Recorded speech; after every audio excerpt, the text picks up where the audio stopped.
We're continuing on with our discussion regarding a potential homestead exemption. I'm going to turn it right over to the town manager, Jim Manny, for an intro as to where we've gotten with this up to this point. Go ahead, Jim. So we've had, this is the Town Council Homestead Exemption Work Session number 4. And even though it's only been 4 work sessions, well, that's a lot, but I mean, we've been talking about this for over a year and a half, preparing for these work sessions.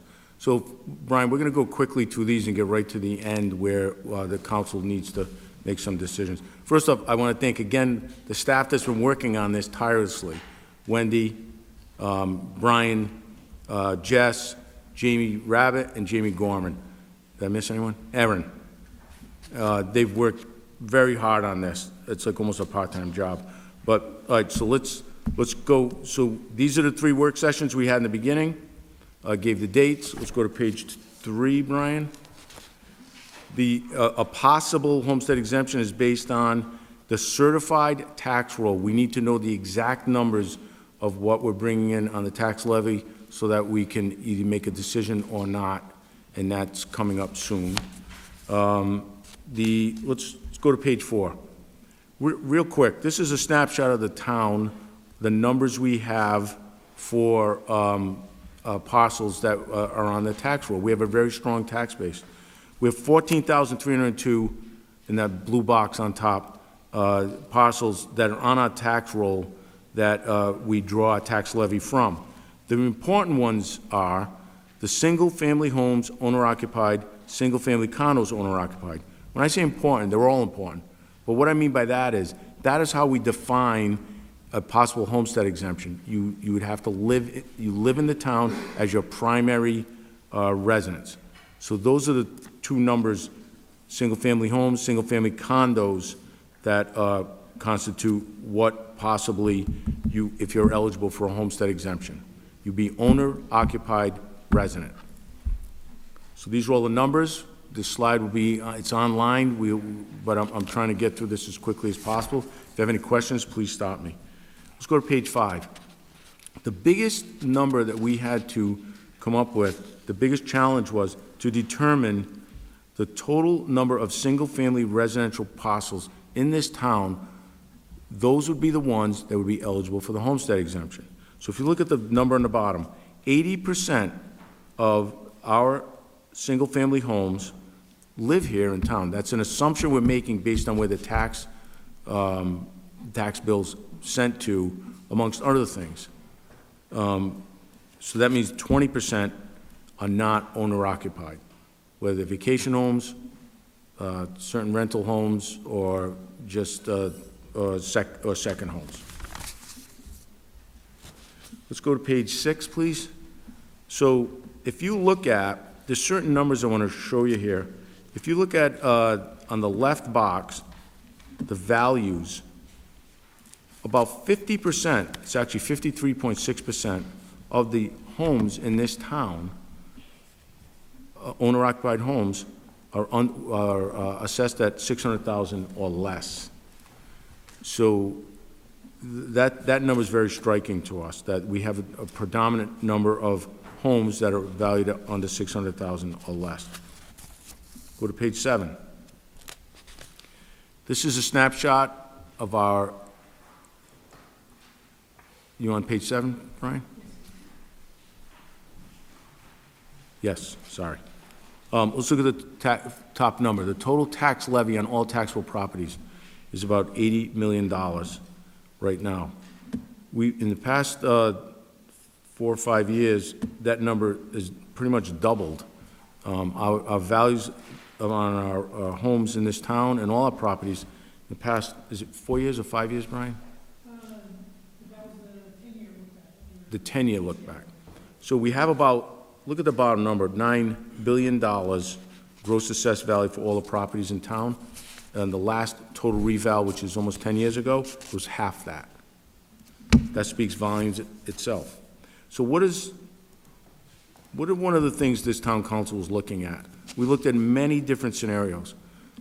Even though by law we could do, and we had to get enabling legislation from the General Assembly so that the town council could consider a homestead exemption. We got up to a 10% homestead exemption. That doesn't mean that that size would fit this town. We looked at those numbers, the 10%, in work session number 1. The numbers were overwhelmingly, you could not pass along that reduced amount in revenue the town would bring in. It was literally impossible because of that 80-20%. So therefore, the council, you, looked at a 5% homestead exemption. Let's go to page 9.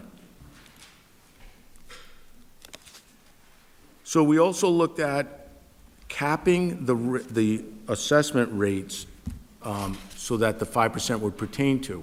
We tried just about every scenario we could. We capped it at 400,000. Next page, 500,000 and 600,000. So what does that mean? That means everyone who's owner-occupied in this town, we looked at that study. Let's go back, let's look at the $600,000 mark. What that means is you would get this scenario we looked at, but it would not meet the needs we have with the amount of revenue that we would lose. It means that for the first $6,000 value of your home, so if your home's worth $600,000, you would get a 5% exemption on the total amount. If your house is worth $1 million, you still only get $600,000 possible, the homestead on that exemption. Whether it's worth $2 million, it didn't matter. But you would only get on the assessment the $600,000. We're looking on page 11. Your assessment would be reduced by $30,000, which is 5% of that assessment, to $570. As an example, you look in the bottom, so you'd save about $135 a year, but the total increase would be $144 for the other remaining 20% in this town. That one was still on the table, but that one had some, loss of tax revenue was pretty big. Page 12 is a synopsis of that. That's why I rushed to get to this point. By the way, we reviewed those other pages at least 4 times before. Let's go to the bottom. Let's look at the top line. The homestead tax exemption, residential condos and homes. Look at the $400,000 cap, $500,000 cap, $600,000 cap. That's in the blue box on top. Let's go right down to the numbers that really mean something. The first red, well, it's orange on there, but on this it's red. So look at, if you're looking at this, it's the orange, first orange line. If we capped $400,000 as 5% of that, we would have a loss of tax revenue that we would have to make up in this town of nearly $1.5 million on a $400,000 cap. That means the first $400,000 of the assessment of your home, you would get a 5% reduction in the assessed value towards that. Look at the $500,000 cap, approximately $1.8 million tax revenue lost. Look at the $600,000 cap, almost $2 million tax revenue lost. So what does that mean? 80% of the people would get some type of savings, but 20% would bear the burden of it in the increased revenue that they would have to pay. So let's go to the second orange line, tentative new tax rate. We're at 909 this year from 894 last year. But what would it mean? Let's look at the $400,000 line under the orange.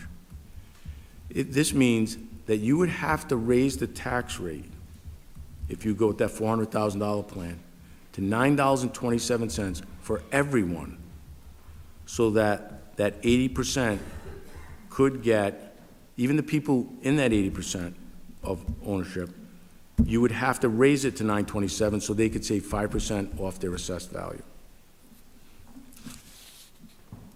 So you can see it's 400, 500, 600. Let's go to page 13. A summary once again. And the reason we keep bringing it up, so someone didn't understand one slide, they'll understand the next. This one's as basic as they come. If you cap things at 400,000, we're about a deficit of 1.5 million. 500,000, 1.8 million, 600,000, 2 million. And those are what the tax rates would go up to, so that a certain group of these people could get a tax break. The next thing we studied, this is where we're starting getting into the newer information that the council was very interested in. A flat credit for all seniors. So this was, we looked at the 5% rate, we looked at a full 10% exemption, a 5% exemption, a cap at 400, 500, 600,000. Now we're looking at a flat credit for all seniors age 65 and above. If you look at page 15, you will see in the top box on top, about 7,400 seniors in this town are over 65. We have about 32,000 people in this town. So that means about 25% are over age 65. So that's a big pool of people that you, if you're gonna go with the route of giving a tax credit to all seniors age 65 and above, there would be some ramifications on that. There'd be some tax loss. So what are those numbers? We're going to go off that 7,372 eligible seniors in the 2024 census, the most recent census we have. I'm sure there are more now because many people have aged over the last 2 years, including me, which I aged last month, into that category. So look at the $150 tax credit, flat credit, left box. If you chose that, the revenue deficit would be $1.1 million that has to be passed to anyone who's not age 65 and above. If you go to $175 flat credit, it's $1.3 million revenue deficit. You go to the back, far right, flat credit, $1.5 million revenue deficit. Let me reiterate one thing. I'm sure there's people sitting in this crowd or at home saying, okay, so we're down 1.1 million, we're down 1.2 million, we're down 1.5 million. What does that mean? We run this town, historically it's been run this way, very efficiently. There's no fat in our budget. 94% of our town budget is non-discretionary. We have to pay it. We have to raise that amount of money or drastically cut services in all areas. So what does that mean? Discretionary amounts of money in our budget are around 5 cents to 6 cents of every tax dollar raised. That's a very lean budget. We would have to come up with those numbers in a revenue loss to keep the services we have in this town. That's just for seniors age 65 and above. So let's get down to the part that town council have been very interested in looking. Increase the elderly income qualifications. So Wendy, you're going to do page 17 and 18, and I'll do 19, I believe, too. And then I'll be the closer at page 20. All right, page 17 is up. This is our current income-based elderly exemptions that we have on the books as of 12/31/2024. I had a note somewhere about what we got in today. Bear with me a moment here. I checked today just before I came up here, and we sent out a list of 227 applications, and to date, we've received 123. The deadline is this Friday, so we're still cooking. So our baseline, our revenue loss currently for year-end 2024, and I expect it to be very close, is the number that you see there in red, $277,598. And that just breaks down currently what the program is right now. The income groups, how many are qualified currently in each income group, and then the amount of the credit that they receive on their bill. It is important to note that not everyone receives a full credit. Some receive partial credits because the program is, you have to buy in for 5 years on your tax bill, and it's an assessment. You have to pay 4% of your bill first, but that's not captured in this slide, but just something important to note. Page 18. This is currently what we have on the books. It breaks down the previous slide where you see current income-based elderly exemptions, and that's our current income brackets. We've already discussed previously that we're in arrears to kind of keep up with the cost of living. It's not embedded into our statute, but we're working on it, or we're going to once we figure out what we want to do here. So if you look at the yellow column, that 10% is pretty much what we're tasked with now. So that'll be the new income group, and that aligns with COLA, cost of living adjustment. HUD aligns with, if you look at the red box to the left, HUD, Housing and Urban Development, it's a different income, I'm sorry, not an income bracket, it's a consumer price index, and certain towns have used HUD embedded in their ordinance, and some have used COLA. We've historically always used COLA, even though it's not in our ordinance. So I wanted to show that so that you could see what those income brackets could be if you wanted to go down that route, but right now we're really looking at that yellow column with those increased brackets. If you have any questions about that. If not, we'll go on to page 19. So specifically, Vice President, you had asked us to give a better estimate based on census numbers. So we did our best to show that in one slide. If you look to the left, the fiscal year 2025 HUD income limits, the 60% is in yellow because it ties to the previous slide. That's pretty much where we're at for the 1 to 2 person household income. That would match your top tier of the income bracket where you would be eligible or not eligible for the program, and they would receive the lowest credit based on that bracket.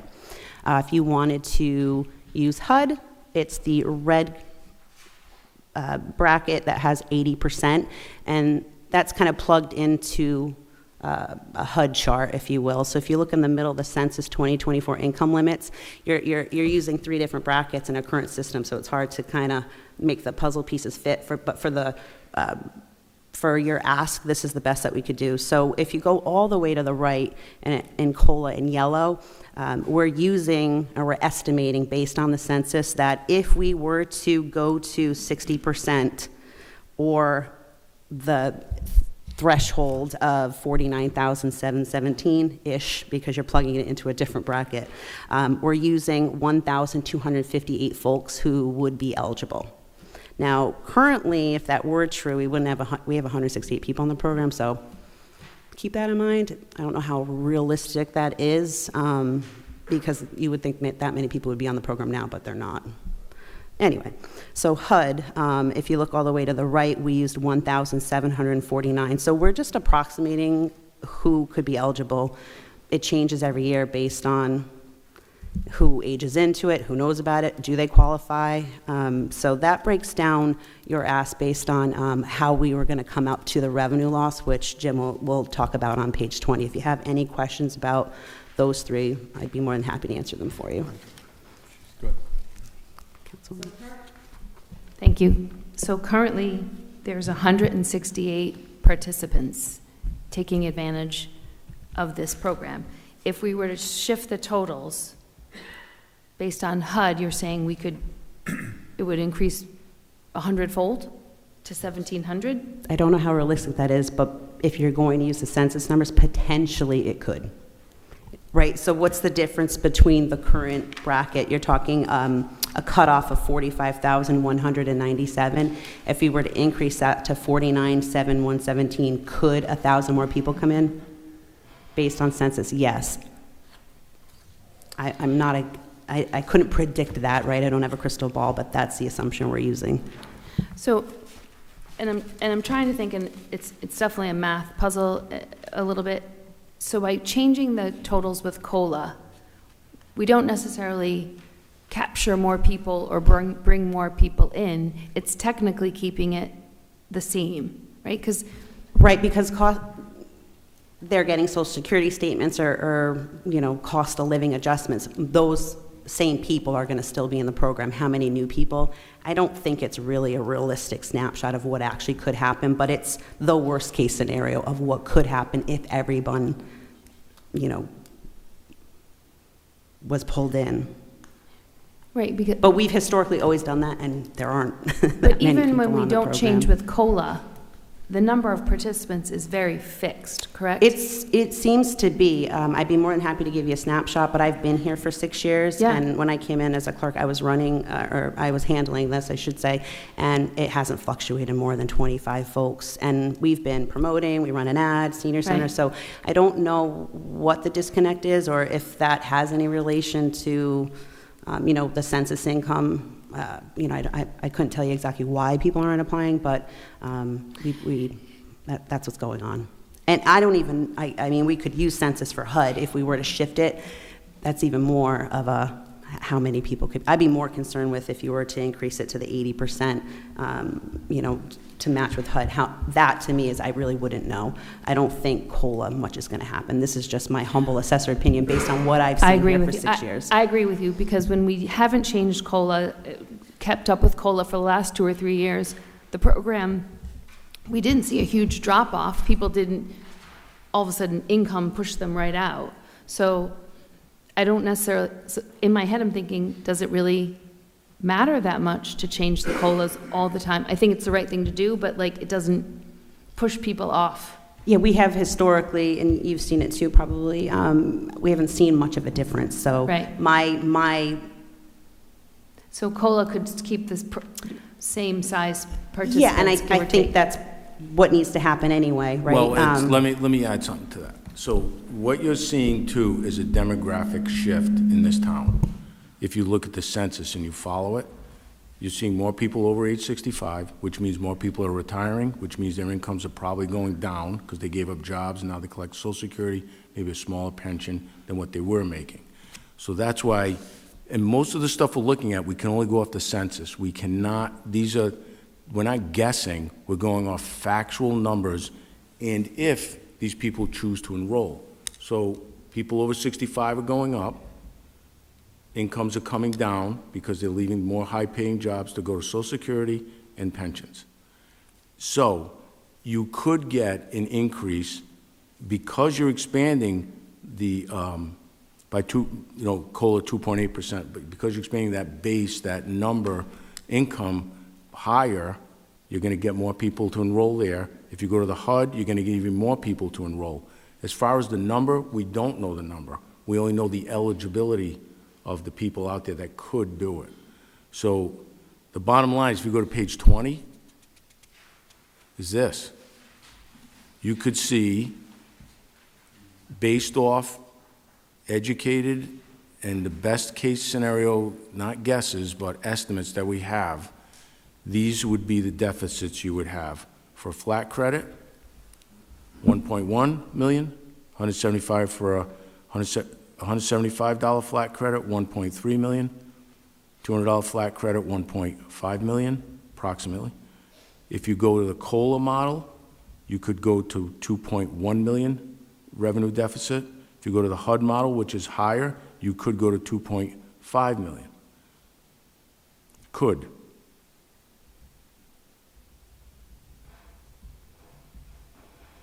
So that's, well, first of all, I applaud the 5 members here, because it's been a conversation for years on let's get this homestead and try and figure it out.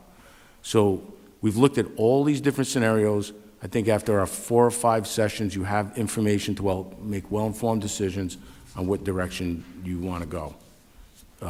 But these are just the facts we're presenting to you today. Thank you, Jim.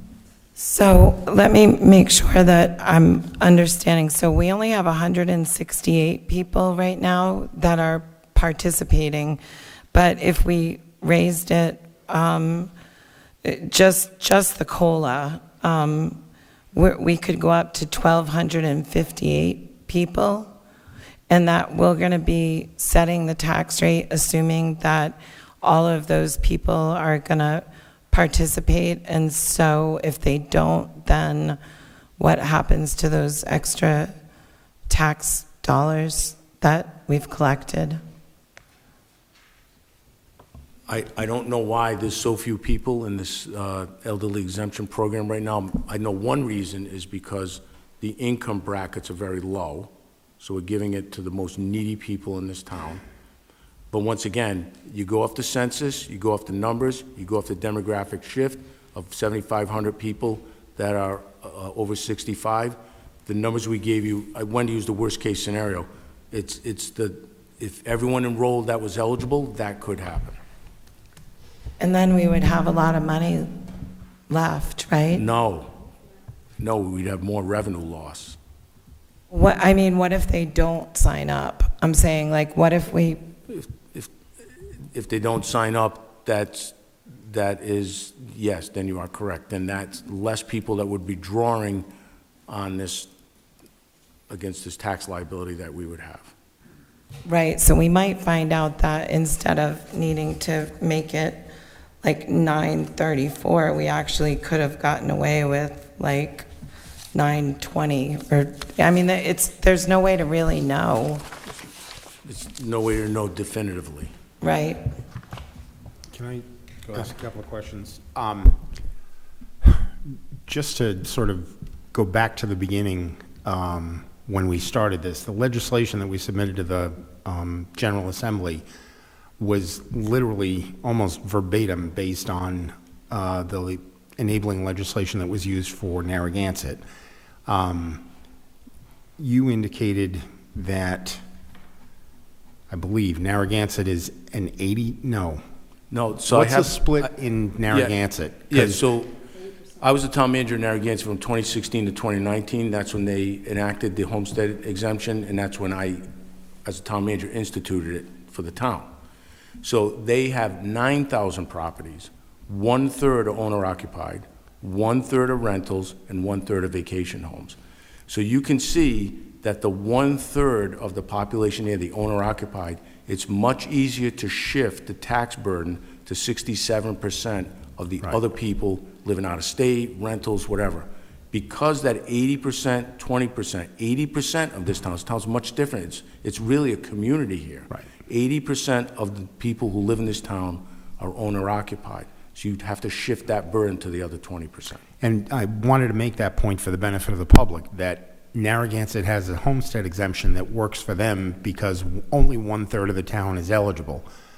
Depending on how you define it, 4/5 of South Kingstown would be eligible. That was one thing. Second is, on page 15, I don't know who wants to take this question, but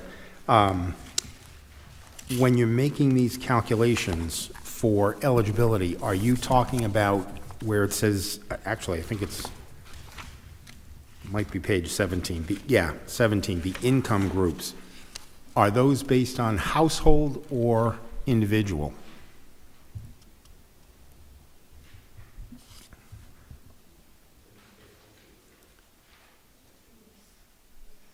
It's household, Household, yes. okay, so, Household, so if someone else lives in the household, a senior has, maybe I move in with my mom, she won't qualify.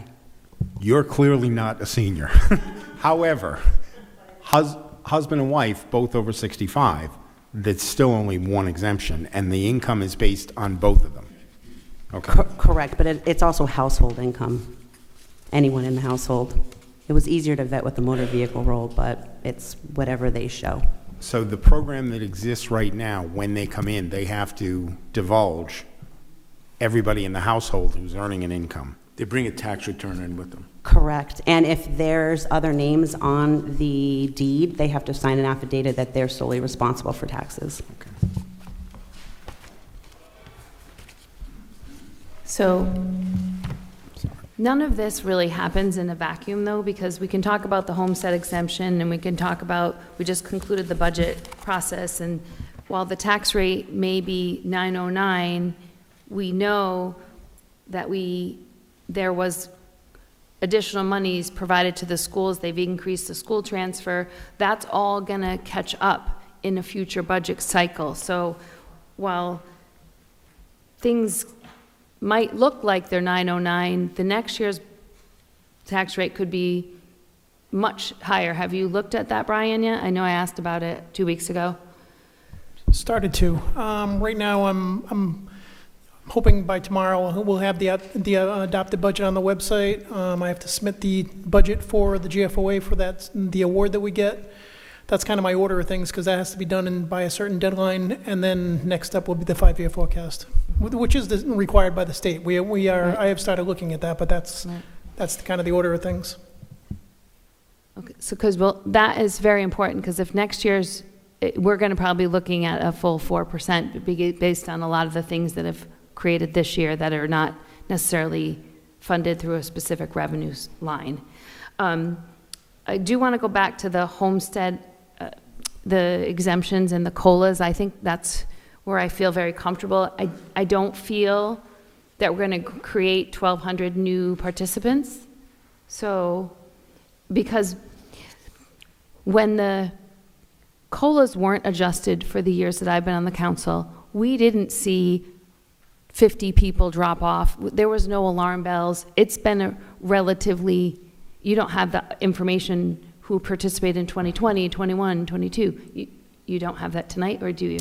I don't have it tonight, but we keep track of everything. It's done manually in Right. an Excel spreadsheet so that we Right. can formulate the Right. calculation with the bill and come up with if they're going to get the full credit or not applied. The reason why I say that in 2020, I know that we adjusted, it hadn't been adjusted for a while, and we changed the COLAs, and it wasn't a huge change in participants. So I don't believe, I'm talking to you, Patty, so that we're gonna, if we change the COLAs, we're not gonna get 1,200. We may get another 25, but we're not gonna get 1,000. And I know they have to go on the data, but we have the trends of who's participated.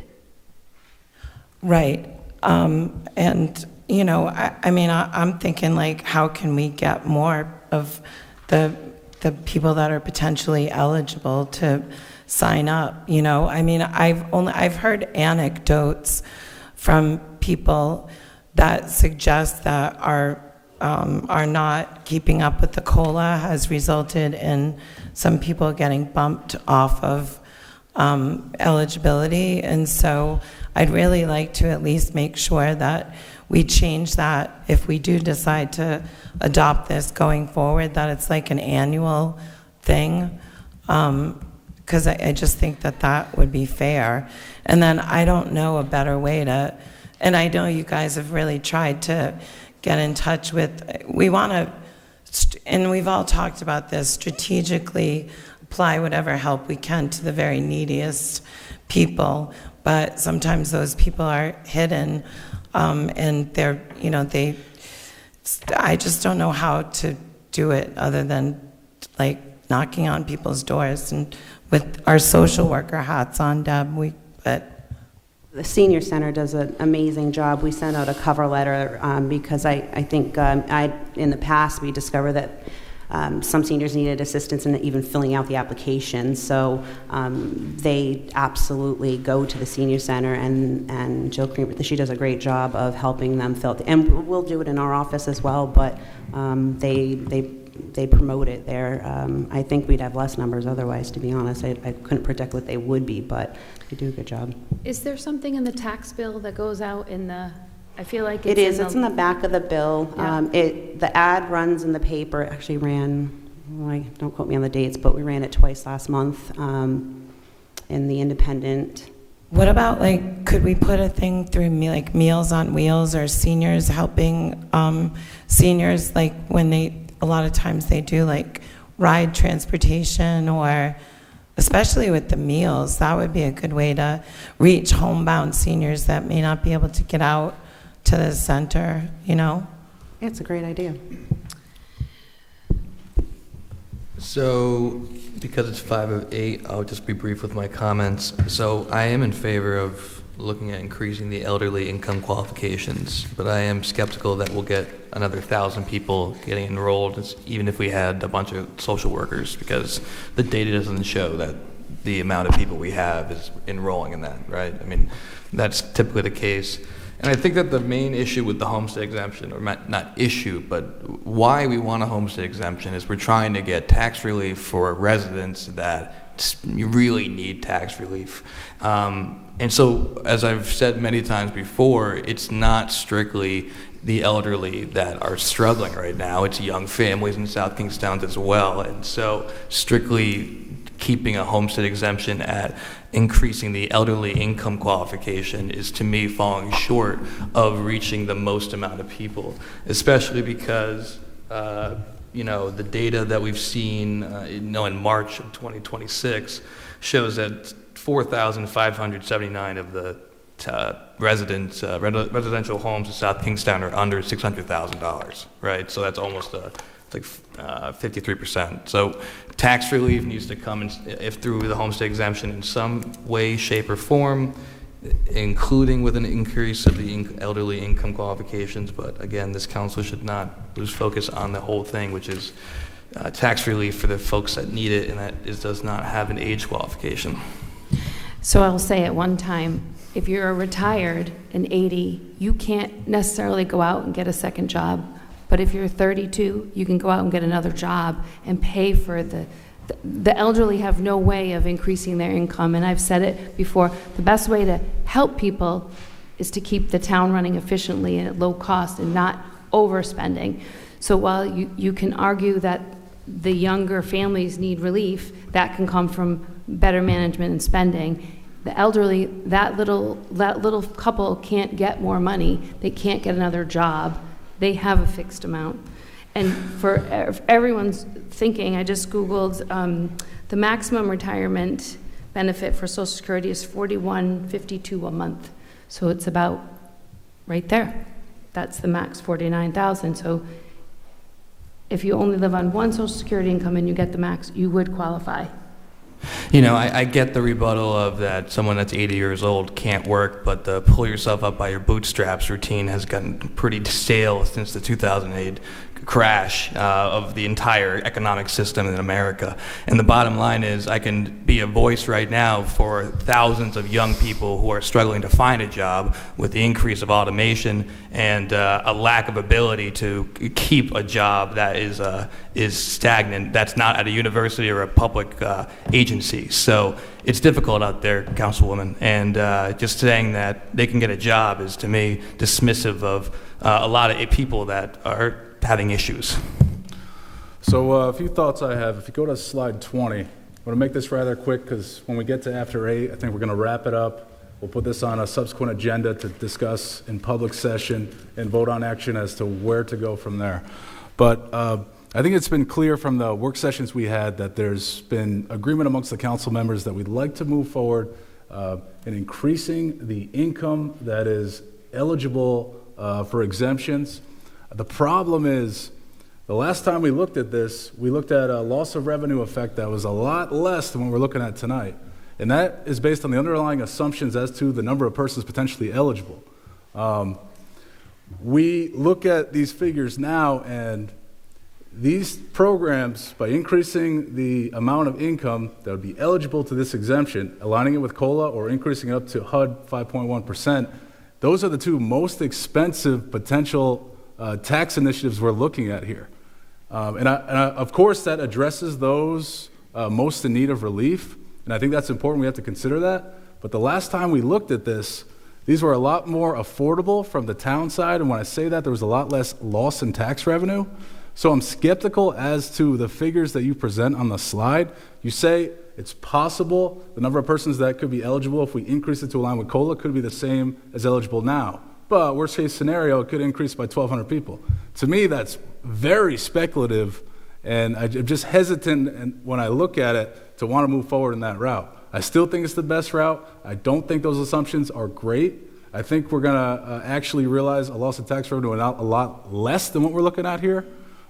Because when I look at these figures, to me, a homestead exemption is actually a lot more attractive because the effect of loss of tax revenue to the town is almost half of what these show. But again, that would allow relief, small relief, to all residents or all owner-occupied residents, whereas this would address the most needy. I think it is important we address the most needy, and I think that's where we all have common ground here. But I'm not feeling the most confident in the assumptions we're using to get to these figures, and I just want to point that out. We talked about it a little bit last meeting. We went a little back and forth. I didn't feel comfortable then. Here we are looking at drastically different figures, but we're talking about the same thing. At the last work session, March 23rd, I have the PowerPoint right in front of me, I had assumed 288, just based on, to be honest, just the trends that I've seen in the last 6 years. I assumed maybe 100 more people would come in at 10 more brackets. Now, I didn't have a baseline for that, which is why we went with Vice President Marin's scenario with the worst-case census numbers. And let me My ask you gut this. is telling me, and I agree with you, so it's not my scenario. I absolutely don't think that's going to happen, but it absolutely could, which is why we ran it.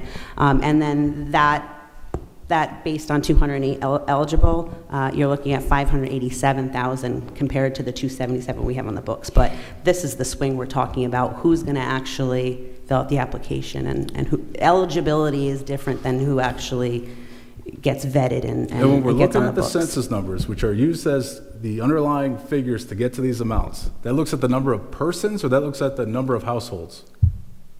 Because we're looking at household income. We've already established that. Household. It is number of households.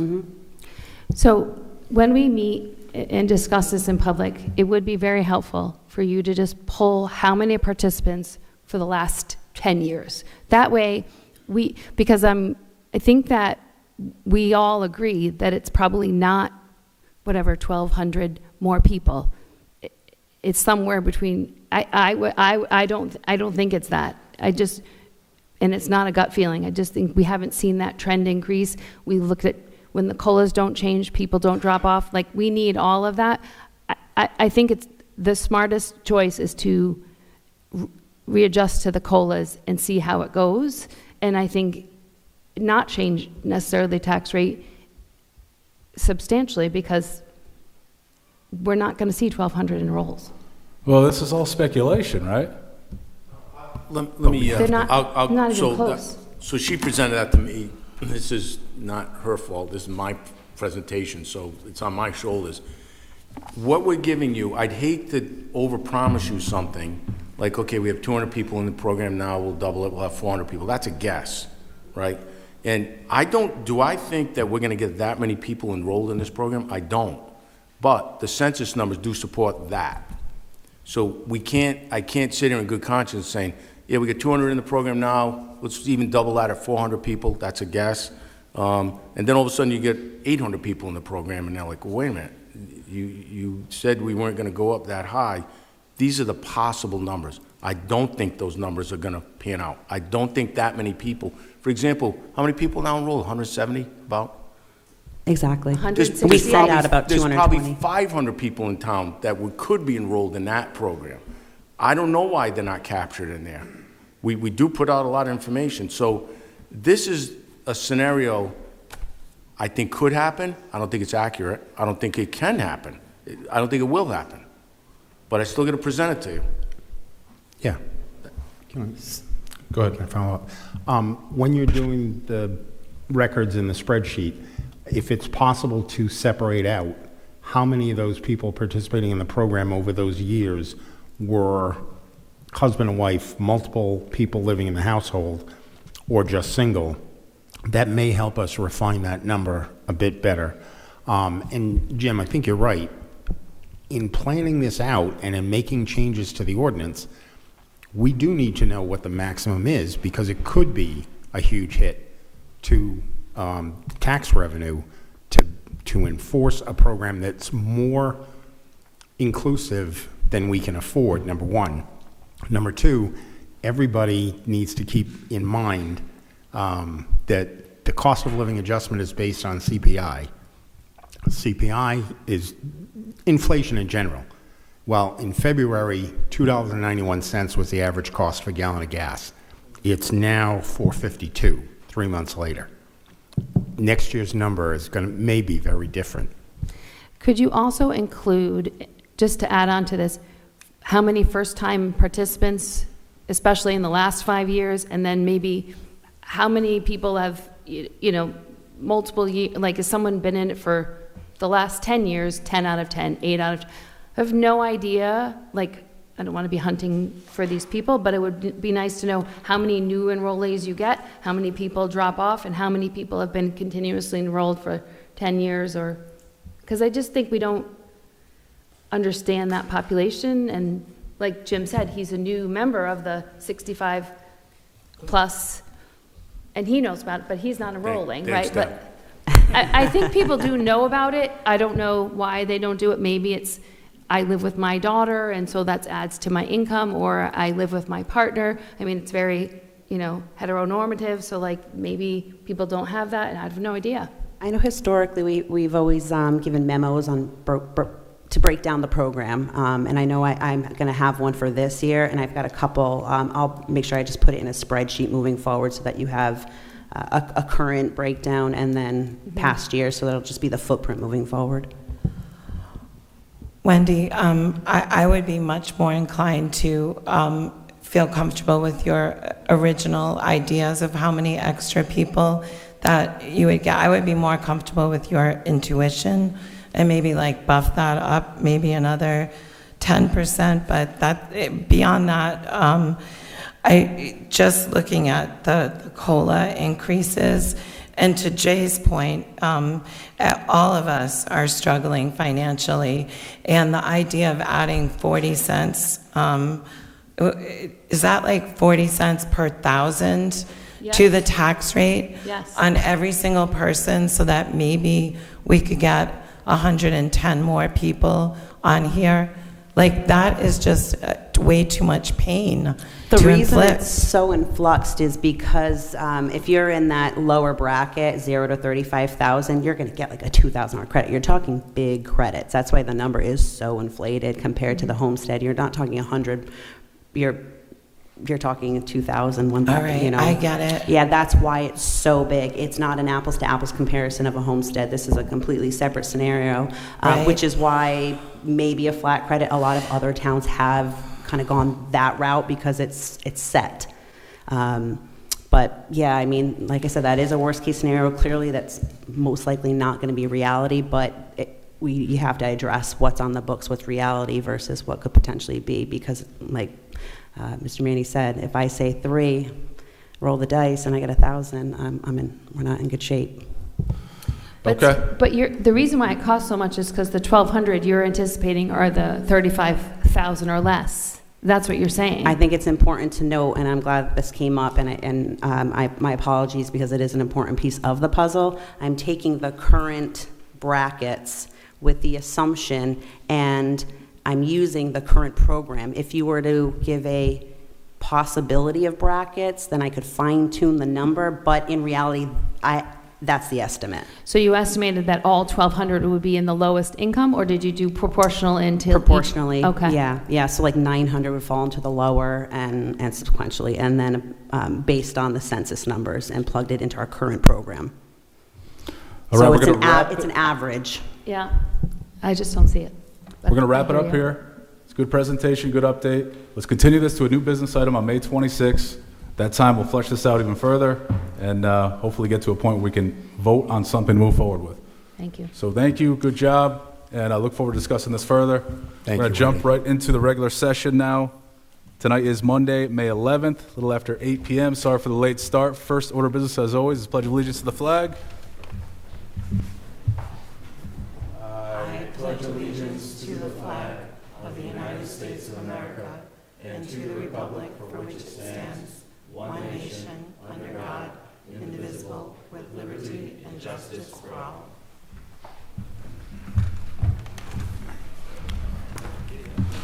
Next on the agenda is the land acknowledgement statement.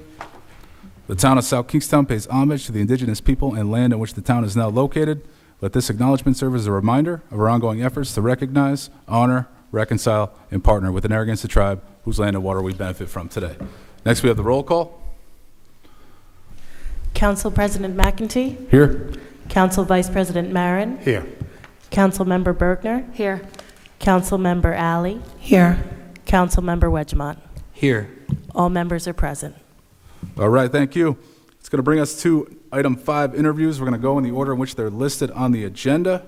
First up, we have Sarah Louisa Vaccaro, application for appointment to the Canvassing Authority. Sarah, if you're here, I invite you to come on up to the podium.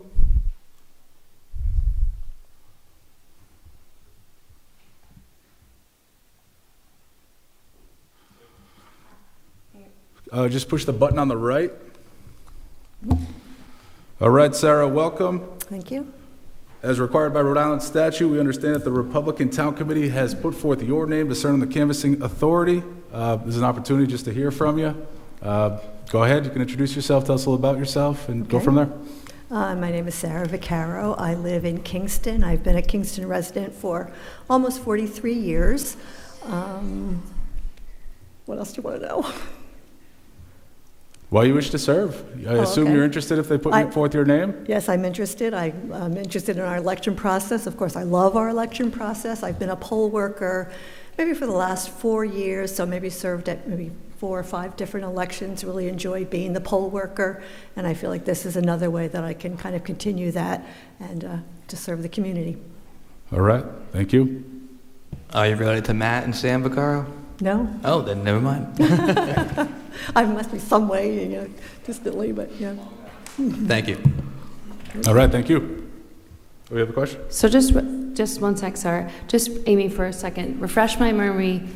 The Republican Town Committee recommends somebody. This is a Republican vacancy that we need to put a Republican in it. They're supposed, the Democratic, in the case of a vacancy, whatever seat party for which the seat is vacant needs to submit, I think it's 5 names for each seat to the council, and then the council makes the appointment.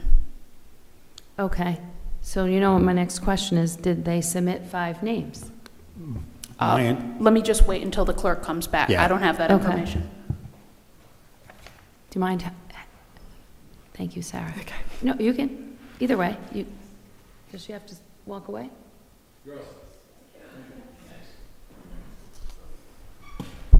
Nope, we only got 1 name put forward by the Republican Party. Okay. And there's 1 vacancy.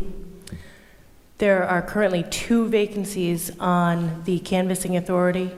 We do have the Canvassing Authority president right now is a member of the Republican Party, and we do have a Republican alternate. Okay. All right. Next on the agenda is Paul Jordan, application for appointment to the Planning Board.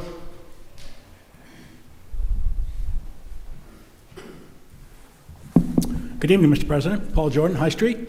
Good evening, Paul. We know that you were a former member of the Planning Board, I am. wishing to get back into it. Believe it or not, I am. I'm retiring from DEM after 27 years at the end of this month, and I've got time on my hands. When I resigned a few years ago, I had just become president of the Galilee Mission. I was also chair of the Scenic Roadways Board, a member of the HPHC, a lot of committee work in my hands, and I had to pick one. So, but yeah, I've got time on my hands. Still at the Galilee Mission, but yeah, I'd be very interested in getting back on the planning board. I think there's been some good work done toward affordable housing, particularly new apartments that are going up over at APC. I was curious, the last conversation. I think affordable housing, apartments, townhouses. Getting older folks like myself. I've got a single-family home here on High Street, 3-bedroom home. I live there alone. I could probably sell it for close to $600,000. I have no idea where I would go in town. Right? So I think there's a lot of interesting work to be done. I'm very impressed with what's happening with the Tower Hill Road form-based code. I think it's a great move. It's such a car-centric area now, and I also, when I drive through there, I just see it as being so disjointed in terms of the structures, the landscaping. I think there's some interesting work being done. I'd like to get back into it. All right, thank you, Paul. All right, thank Any you. questions? Oh, I'm sorry. All right, thank you. Thank you. Thank you. All right, next up we have Dennis Haggerty, application for appointment to the Planning Board.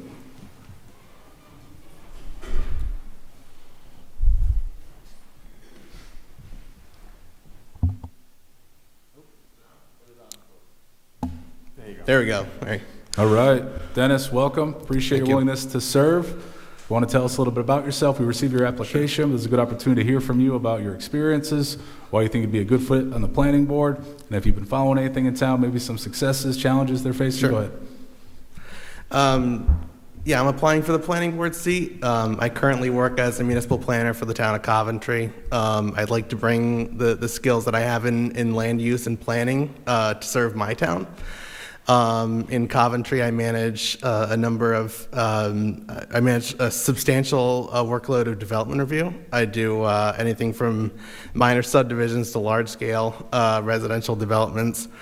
I staff the planning board there, the planning commission, and I write the staff reports. I attend the technical review committee meetings. I've been a planner there for now year and 5 months, and it wasn't something that I knew much about before, but I feel like I know a lot more now. I also do a considerable amount of code work. I draft ordinances. I have about 10 right now that are before the Coventry Town Council.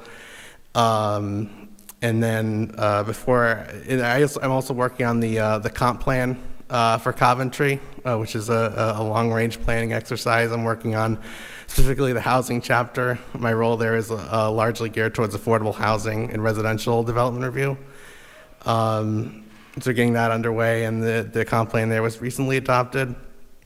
A lot of the projects that I work on are very similar in nature to the Fairgrounds Road project, which I've been following in South Kingstown, comprehensive permits. And then before I worked for Coventry, I worked for the town of South Kingstown briefly. I worked for Jim and Luke in the manager's office, and then I worked with Emily in the town clerk's office. I was also a poll worker here, and I'd like to come back and serve the town in some capacity. All right, thank you, Dennis. Any questions? Go ahead. Dennis, where did you go to high school and where did you go to college? And can you tell us about your recent, give us your education, yeah. Yep, I went to South Kingstown High School, and then I went to the University of Rhode Island. I got my bachelor's in history and political science, and then I got my master of public administration, graduated in December. Congratulations, by the way. All right, thank you, Dennis. All right, thank you. All right, last up tonight, we have Michael Sherry, application for reappointment to the Waterfront Advisory Commission. Mike, welcome. Great opportunity for us to hear from you as to what's going on at the Waterfront Advisory Commission. Very active, primarily in the public access domain, and looking forward to developing a master plan for Marina Park. Currently, finishing today is D'Amber's expansion of the parking area, so we can get some more boats and trailers in for the new ramp. We also have the upcoming lease ending on the riverfront, which we've been deliberating on uses for that in the public domain, including access to walking access to Wakefield. So those are some of the things going on. The kayak rack in Lake Avenue in Matunic is finished today. Some finishing touches have to be applied, but the mooring system is going to be used for the registration of the spaces, and Mike Stack's got that all under control. We have surveying work going on in the beachfront between Green Hill and East Matunic Beach. That's proceeding incrementally to find out where those waterfront parcels along the beach are actually. CRMC has claimed them over the years, and we've stayed away from them because of that claim. But we'd like to participate if we get favorable results from the survey work. Lots of other things are going on surrounding the boat's in. That came this week. Mike should have that in the water soon. That will replace the existing patrol boat, PB1, with a 27-foot safe boat, which will expand our area of responsibility out into the Black Island Sound and further reaches that the small boat couldn't do. So that's some of the stuff that's going on within the commission. We're working on the ordinance to include the kayak rack system. Trying to think of other things that are happening, but that's a synopsis. Myself, been assistant harbor master in the town since '99, and also I think I've been on the board since about 2002, something like that. So I'm happy to continue. We've got a great team. Worked very hard submitting the application for the harbor management plan a few years ago, which is DEM is kind of asks for more than they have a right to ask, so that's in litigation right now. So that's my synopsis. Excellent. Thank you, Mike. Any questions up here? Good. Just briefly, thank you for your service on the Waterfront Advisory Committee, because you and your colleagues have really taken the directive from this council, which is preserve public access, expand public access, document and monument the public accesses, and it's not easy work, and you've done that. And so I just want to say thank you for that, and keep up the good work. You're welcome. We hope to have the riverfront, once we get it back.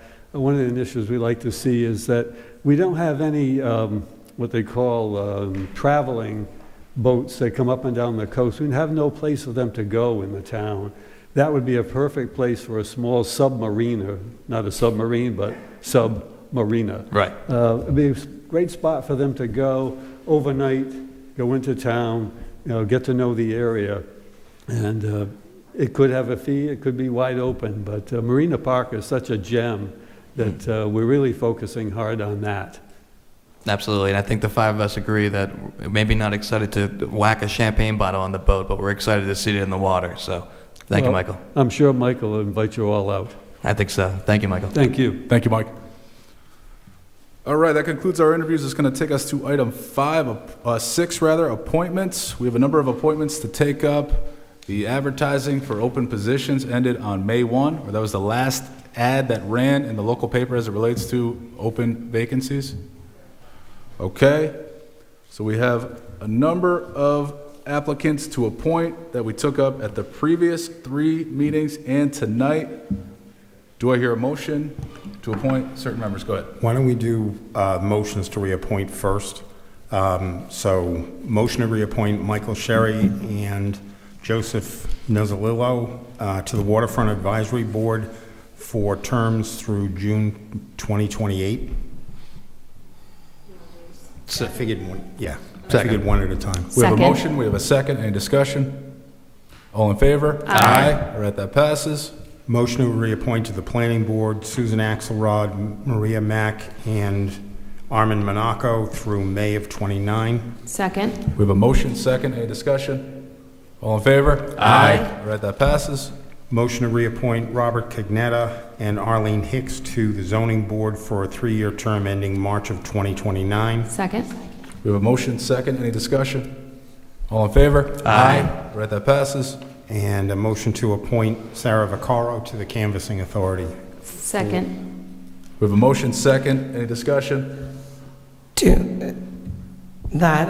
We have another interview still scheduled, or there are 2 terms? That interview is to be had at the next meeting. That's for So a there are separate. 2 terms? Yes. Okay. 2 positions, 2 terms. Oh, okay. So you're going to put Sarah on the one that expires the 27? How does I'm it going to work? defer to the clerk.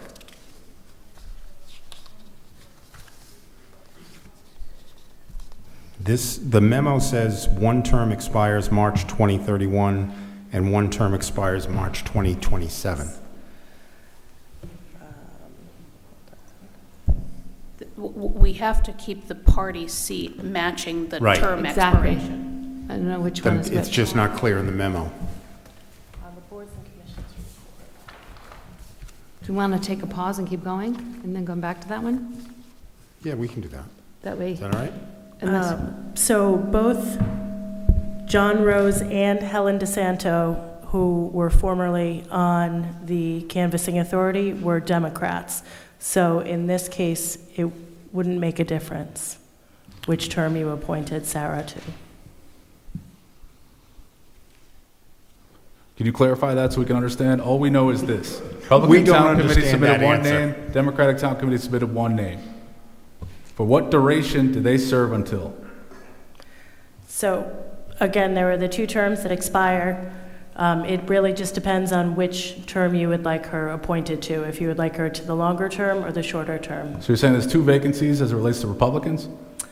no, there's only one. Her name was submitted by the Republican Town Committee. By statute, we're required to appoint that person because it's the only name they submitted. You're telling us that there's 2 different seats that we could appoint her to? Correct. So that infers that there's 2 Republican seats that are vacant. Because we can only appoint her to a Republican seat. No. There We can do are, anything so we there are want. 3 party members, or 3 Canvassing Authority members, which can be a mixture of both Democratic and Republican candidates. So in this case, because the Canvassing Authority president is a Republican, there are 2 vacant seats, both formerly held by Democrats, but in this case, you would need to appoint a Democrat to at least one of those and a Republican or another candidate. So there's 2 vacancies currently, one of which will be filled by a Republican, one of which will be filled by a Democrat. Correct.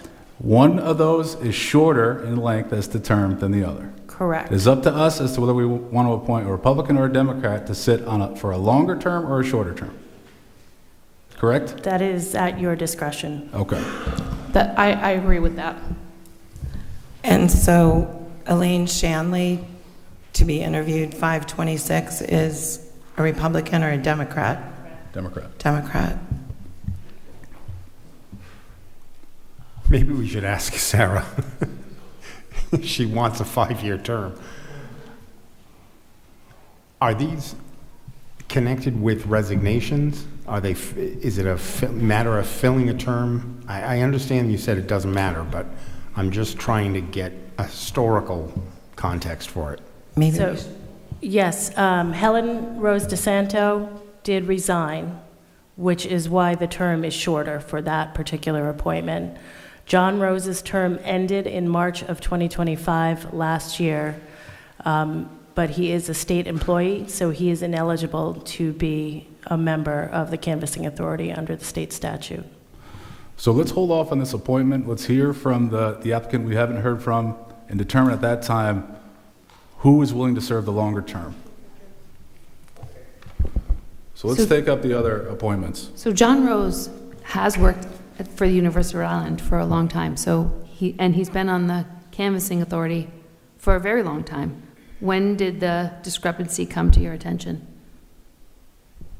I was not the town clerk at the time. It came to Nicole's attention when she was town clerk over the last couple of years. So between the time that he was last reappointed and the expiration of his term in March of 2025. He's been, What is the discrepancy? Can you elaborate What are we on talking that? about? John Rose is a state employee because he works for the University of Rhode Island. And that prohibits him to serve on the Canvassing Authority? Correct. And that's according to Rhode Island statute? Correct. And what Any statute is that? State or federal employees. so I find that this is a rabbit hole, but I find he's been on for, I don't know, at least 5 years that I know of, so I don't know how he was able to. Is It's- this a hatch It's act? section, The entire time, it's like a 30-year employee. it's section 17-8-2 of the election statute in Rhode Island. Prohibits canvassing board members from being state or federal employees. So we can move on from this, but I think we should know how this mistake was made, because he was appointed not under you, but he's been on for at least 6 years. So I don't know how that happened, because the law didn't change. And he was, is it I don't know how that replaced wasn't him? brought to our attention. Our office can look into it in conjunction with the clerk's office. Isn't it required that you disclose your place of employment? I'm sure it's on his application. I could probably find it. All right, so we're going to hold on appointing 2 members to the Canvassing Authority until we hear or conduct the interview for Elaine Shanley. Let's take out the other applicants. So we have 1 vacancy for the South Kingstown Housing Authority. I'll make a motion to appoint Justin Kutu. We've interviewed 4 candidates. All right, we have a motion. I'll second that. Any discussion? Yes. Go ahead. Yes. So I felt that Mr. Cook, having tried 3 times and as a resident of the community, would be an excellent addition. And I think that this council is missing an opportunity if we don't think about representation. It matters. And so what does that say if somebody comes forward 3 times, is a resident of the community, is very clearly interested, why we would look to have privileged other people who enjoy privilege versus him. So I would be recommending Mr. Cook, but. I also, like Mr. Cook, when he interviewed, I did ask him, just to make sure that I had heard him properly, that he had applied 3 times for the position, and he presented himself very well. He, was wanted to make sure he got opinions from everybody else. I think when I was looking at the charge of the Housing Authority, I think it works very closely with the development arm. So if we're, want to make sure we have a nice mixture of people with different skill sets and lived experience on both of those different boards so that we can bring it together and have a good buy-in from the community. And for that reason, I think that Mr. Cook would be my choice. The reason I put Mr. Kutu forward was largely because of the presentation to the council at the last meeting that the South Kingstown Housing Authority has gotten approval, and I believe the figure is $47 million in grants to essentially redo both the Colonel Champagne development as well as, which was the other one? Fournier. And Mr. Kutu's interview indicated he has a background in business. It's a very small board, 5 seats, and I think it's important that the board oversee the proper administration of $47 million in grants so that that project gets done. With respect to Mr. Cook, I liked him too, and I have talked with the chair of the board about a role. The board has in the past tried to get a residents advisory council together, and frankly I thought Mr. Cook and Jennifer Kruger would be good candidates for that role, but the financing was overriding for me. So, as you know, Mr. Vice President, getting an advisory committee together can be a difficult challenge, but I do want to say that we have 4 amazing applicants for the Housing Authority. Lucine, Derek, Justin, and Jennifer all came up and gave great vision of how they would bring beneficial, talent to the Housing Authority. But I have to agree with a few of my colleagues about Mr. Cook's interview that we had with him, because he kept speaking as an advocate, but not speaking for what they said, but saying that he had the ability to hear from folks that live in Colonel Champagne Heights. And that is an extremely important asset that I think is valuable for this, especially with the grants coming up, because I think we do have a great team at the Housing Authority that can handle the technical side of it. But I do think that if we're going to create a new neighborhood in Colonel Champagne Heights that mixes both the current residents and perhaps a new mix of residents to create a more open-facing neighborhood that rivals Sweet Allen Farm and Teft Hill as a community-centric area that is invested in and taken care of and loved, then I think that Mr. Cook will be a great advocate for the people of Colonel Champagne Heights. And that's why I would be voting for him tonight and encourage both Justin, Jennifer, and Lucine to continue to apply for future spots on the Housing Authority. Just one other thing, and just sort of a response. I did talk to Charlene Trainum, who is the vice chair of the committee, and her request was for Mr. Cook as well. So I think representation matters. I think there's not a lot of opportunities for people of color to represent. They're not represented very much in elected positions at all or on many committees. If we have all these reappointments, we have someone who's a 30-year resident. I asked him a very clear question, what do you think the residents want? And he astutely said, well, I wouldn't speak for them. I want to speak with them once I get on the board and learn what's important to them. And I think that it does really matter. This appointment really is important to the progress for the residents to feel that they have a seat at the table. There's lots of experts you can hire to run the numbers, design a building, but there's an engagement factor that he could bring that we should recognize as a group. So I would respectfully vote against Justin Kutu, and I would hope that one of us who would put forward Mr. Cook. I'll withdraw the motion.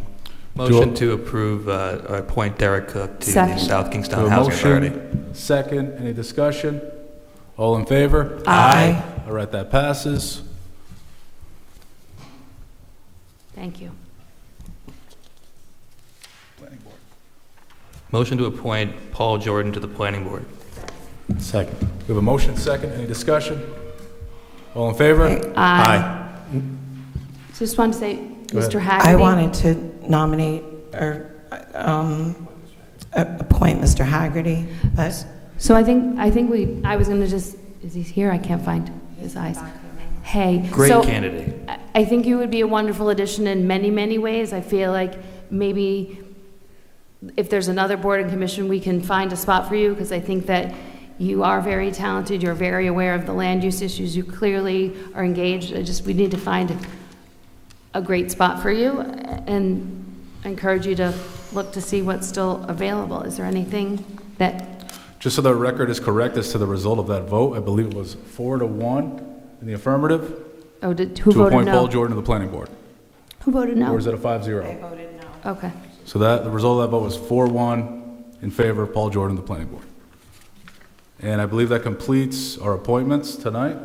Is that correct? Yes.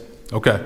Thank you. Thank you for this, by the way. Never had this so clearly helpful. Thank you. I do want to say thank you all who are interested in serving. It's not always easy to pick between different candidates. Obviously everyone brings different things to the table that are strengths and also weaknesses. But we've taken that into consideration as we've gone through the interviews, had several meetings.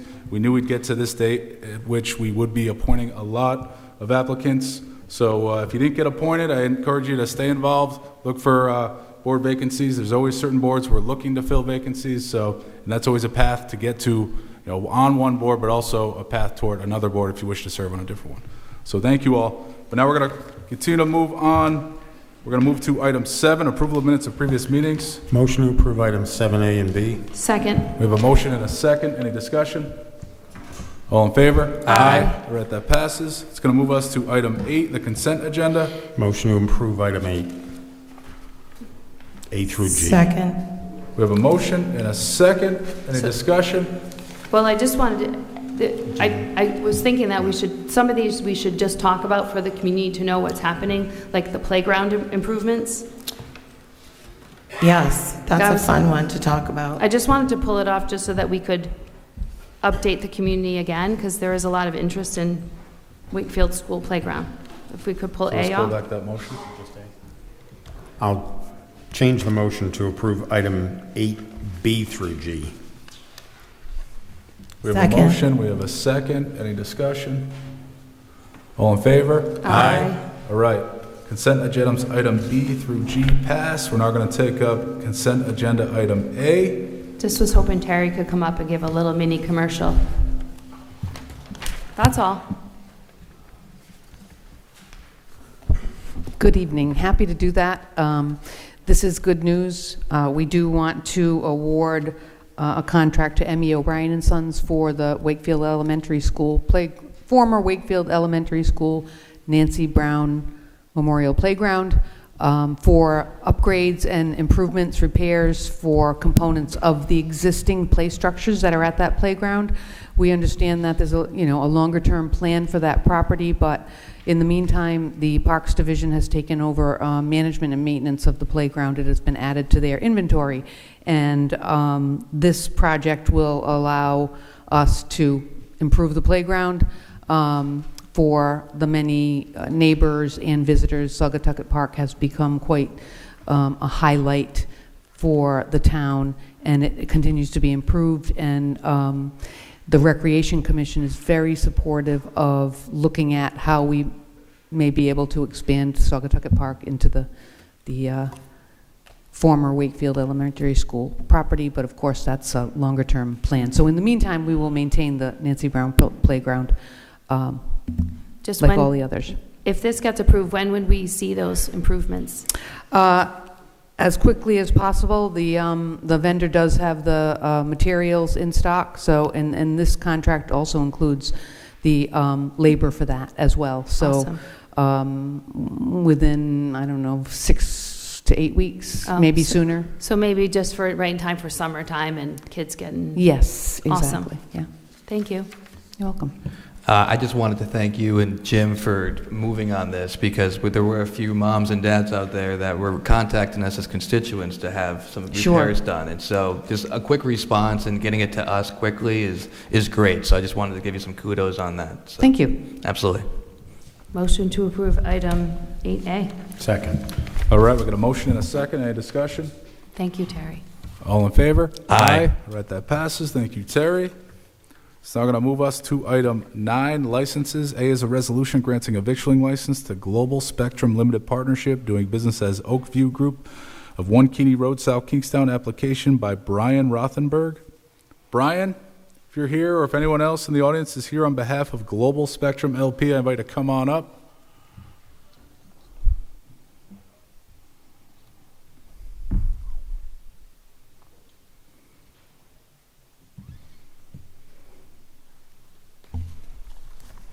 Good evening, guys. How are you Good doing? evening. Good to see you again. Good to see you again. Glad to be back. So we have 2 applications on here. Really what I was aware of, at least, is the Class J conventional liquor license. Does that tie into the license here on 9? Yes, I believe does- so. Emily, can you clarify that?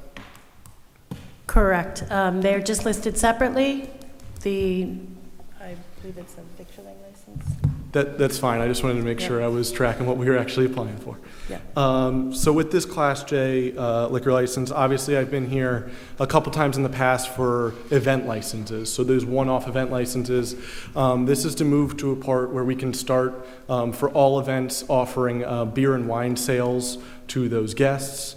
We have college club hockey, as well as events like our motocross event we had last month, and other big public skates that we have at Boss Ice Arena. So we successfully obtained the Class J at the Ryan Center, which is under the same management group, in 2022. We've had tremendous success with that. And then with the help of the university and local public safety, we're hoping to carry that over to Boss Ice Arena to help us, one, enhance the experience for our guests of our current events, and also to help draw in bigger and new events to the arena. All right, thank you. Any questions on this? So we're going to take up item A now, then we're going to come back to the public hearing regarding the issuance of the Class J. So just hang tight after we get through this. We'll get to that rather quickly. Do I hear a motion on item A? Motion to approve item 9A. Second. We have a motion, second. Any discussion? All in favor? Aye. All right, that passes. It's going to bring us to item B, a resolution granting a victualling license to Saipan LLC, doing business as Twisted Pizza Wakefield, Old Tower Hill Road, Wakefield, application by Unsal Urda. If anyone's here, come on up.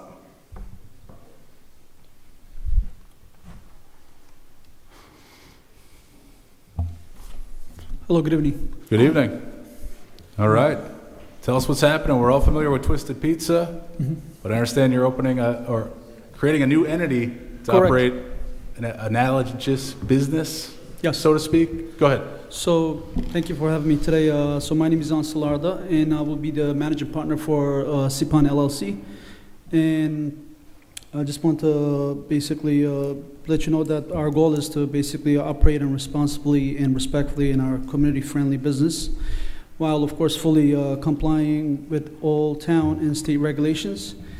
And I just want to make sure you guys know that we understand that the responsibility comes with holding the liquor license, and we take that very responsibility very seriously.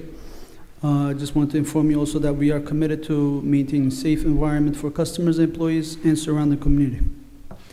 All right, thank you. Thank you. So what's actually happening? Are you taking over? I am, yes. I'm You're- taking over. It's a brand-new entity that we're forming, taking over the business, but we're still using the business DBA as Twisted Pizza. So it'll still be Twisted Pizza, but Correct. you're operating it? Correct. Okay. Okay. So, and get into technical terms here. Is this an asset purchase? Yes, that will be asset purchase, of course. That's what this is? Absolutely. Yes. Okay. Are you keeping the potato pizza? I didn't put that into consideration, but it seems like I might. I would second that. I It's would a second local that. legend, Mr. Urda. Yes. And where on Tower Hill Road is 28? I'm sorry? Where are you going to be opening up? Is that next to It's Jeebers? Is it I'm not. same location? Yes. Yeah, it's closer to the bank. Hi, how Gotcha. are you? Oh, which bank? So, I'm Effie, I'm the current owner of the Twisted Pizza on Tower Hill Road. So, a little bit of a backstory, I own and operate 4 locations. I've been here 10 years. I opened my Exeter store 21 years ago. Well, actually, 20 years ago, I was 21 years old. This year, I lost my father in February, and it's kind of just caused me to step back, taking care of mom, 3 little kids, 4 businesses. So I've been discreetly looking for somebody that I think would be a good fit in the town to uphold the Twisted Pizza name. We are removing the Filippo because I felt like it was just, couldn't part with that. However, the menu, everything else we do will stay the same. Sorry, I'm like emotional because I'm attached to my business, but Unsol is one of the many that did come up with an offer, and it wasn't about the money for me. It was about knowing that he's going to take our brand and do what we've been doing.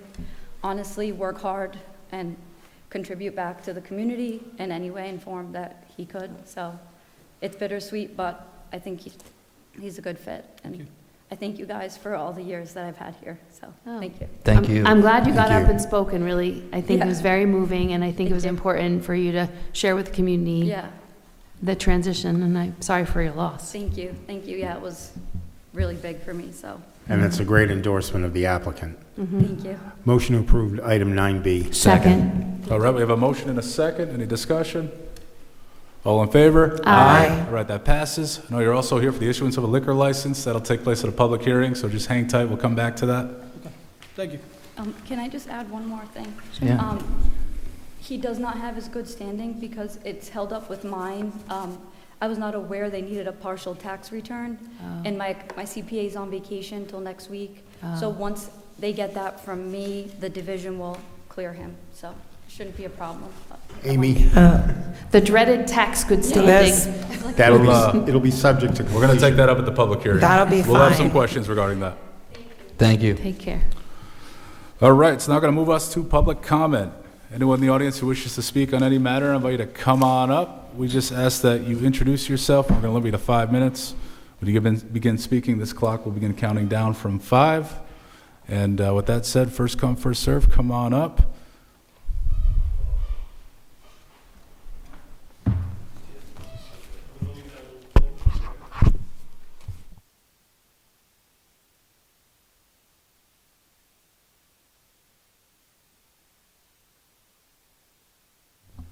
Bob Traeger, South Kingstown. I think you've heard of me, or at least have heard from me. And I come here because I need to come here, as I've told you before. I have to, it's part of my total lifestyle now to try to stay in touch with what's going on, and I'm not great at it. But I'm here today to say that progress is slow, and we are, I think, in as much trouble internationally, and I'm not sure about locally, because I always feel like we're in a cocoon over here. It's make-believe world. We live in a little make-believe world here in South Kingstown, one of the most beautiful places in the world. But the fact is that the whole world in many places might have many of these beautiful places. But right now in our own little world, to a certain extent, if you happen to be a person that has an average income and you're trying to survive in our economy, you're in serious trouble right now. We just, this afternoon I happened to be at a dinner with my son, and one of my grandsons is going to a school in New York, Niagara University, and he's a junior.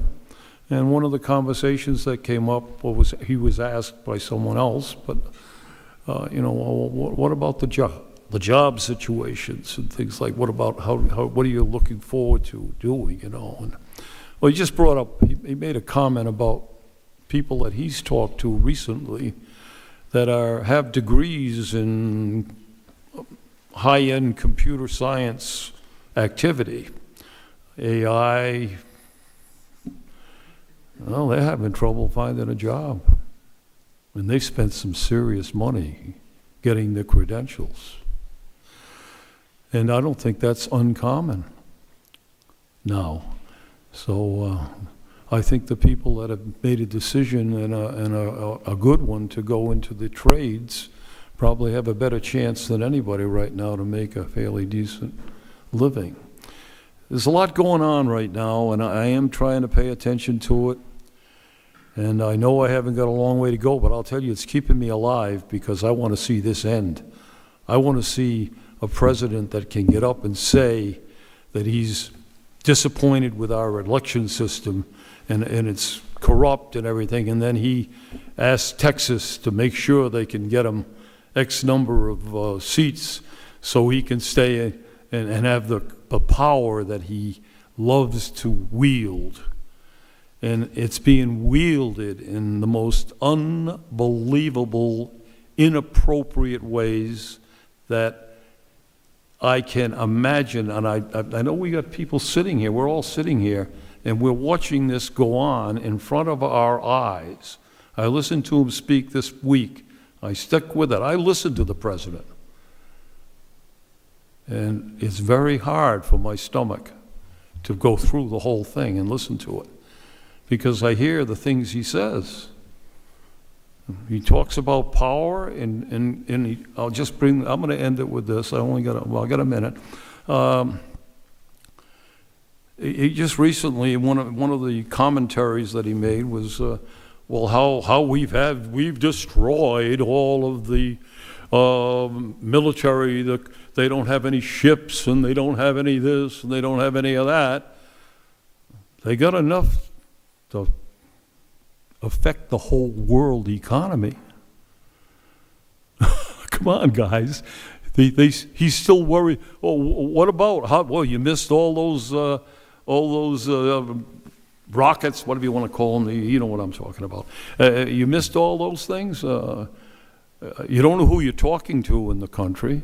You know the country I'm talking about, I hope.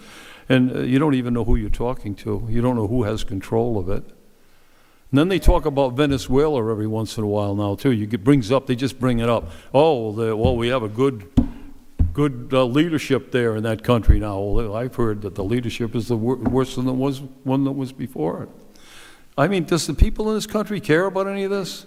Can he just get away continually talking and saying things that are completely inaccurate about the world, about us as a people? It is the scariest, and I've always said, it isn't Trump that I worry about. It's us listening and not doing anything that I worry about. We've got a Congress and a Senate that just they're not measuring up, and everybody knows it. They take polls, I listen to those on the news, 70, 80% of the people in this country disagree with what's going on. Why is it going on then? Somebody's not doing anything about it. This is all I can do. I appreciate you listening. Thank you, Bob.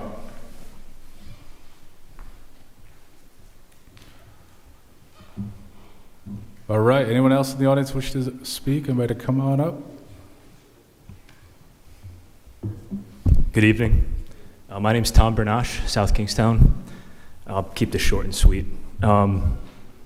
A few minutes ago, you guys voted to pass these consent agenda items. And full disclosure, this is my first visit to a town council meeting. I lived in town for several years, so I just want to be more involved in my community. So my question is, we just swiped a pen on $86,000.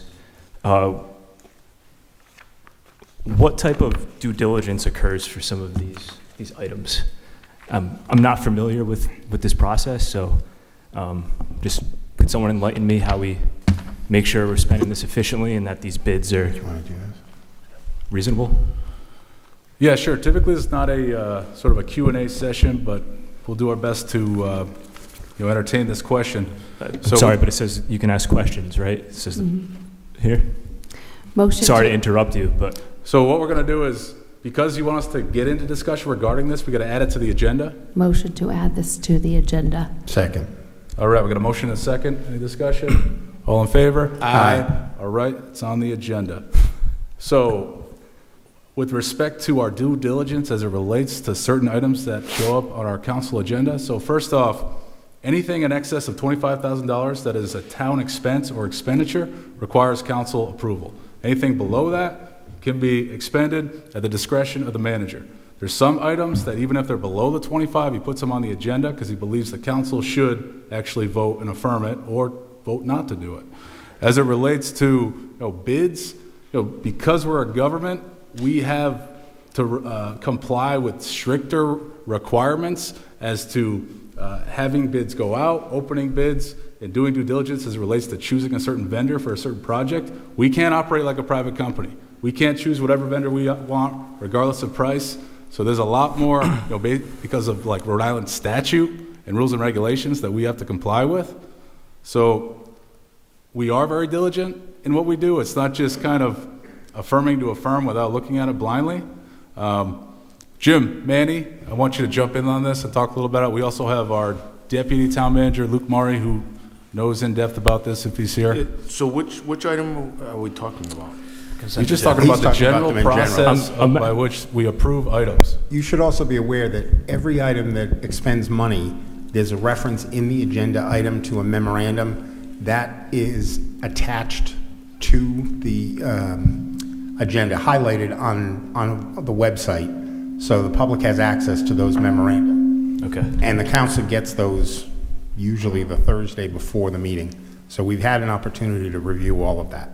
Yeah, so I can go over that now. So every other Tuesday, in preparation for this meeting here, we have a staff meeting where any member around the table, all the directors meet, and they can come up with what they need in their particular area of operation in the town, and they submit a proposal for it. Is reviewed personally by me, and first thing we look for is there a need? 1, 2, are there funds to purchase it?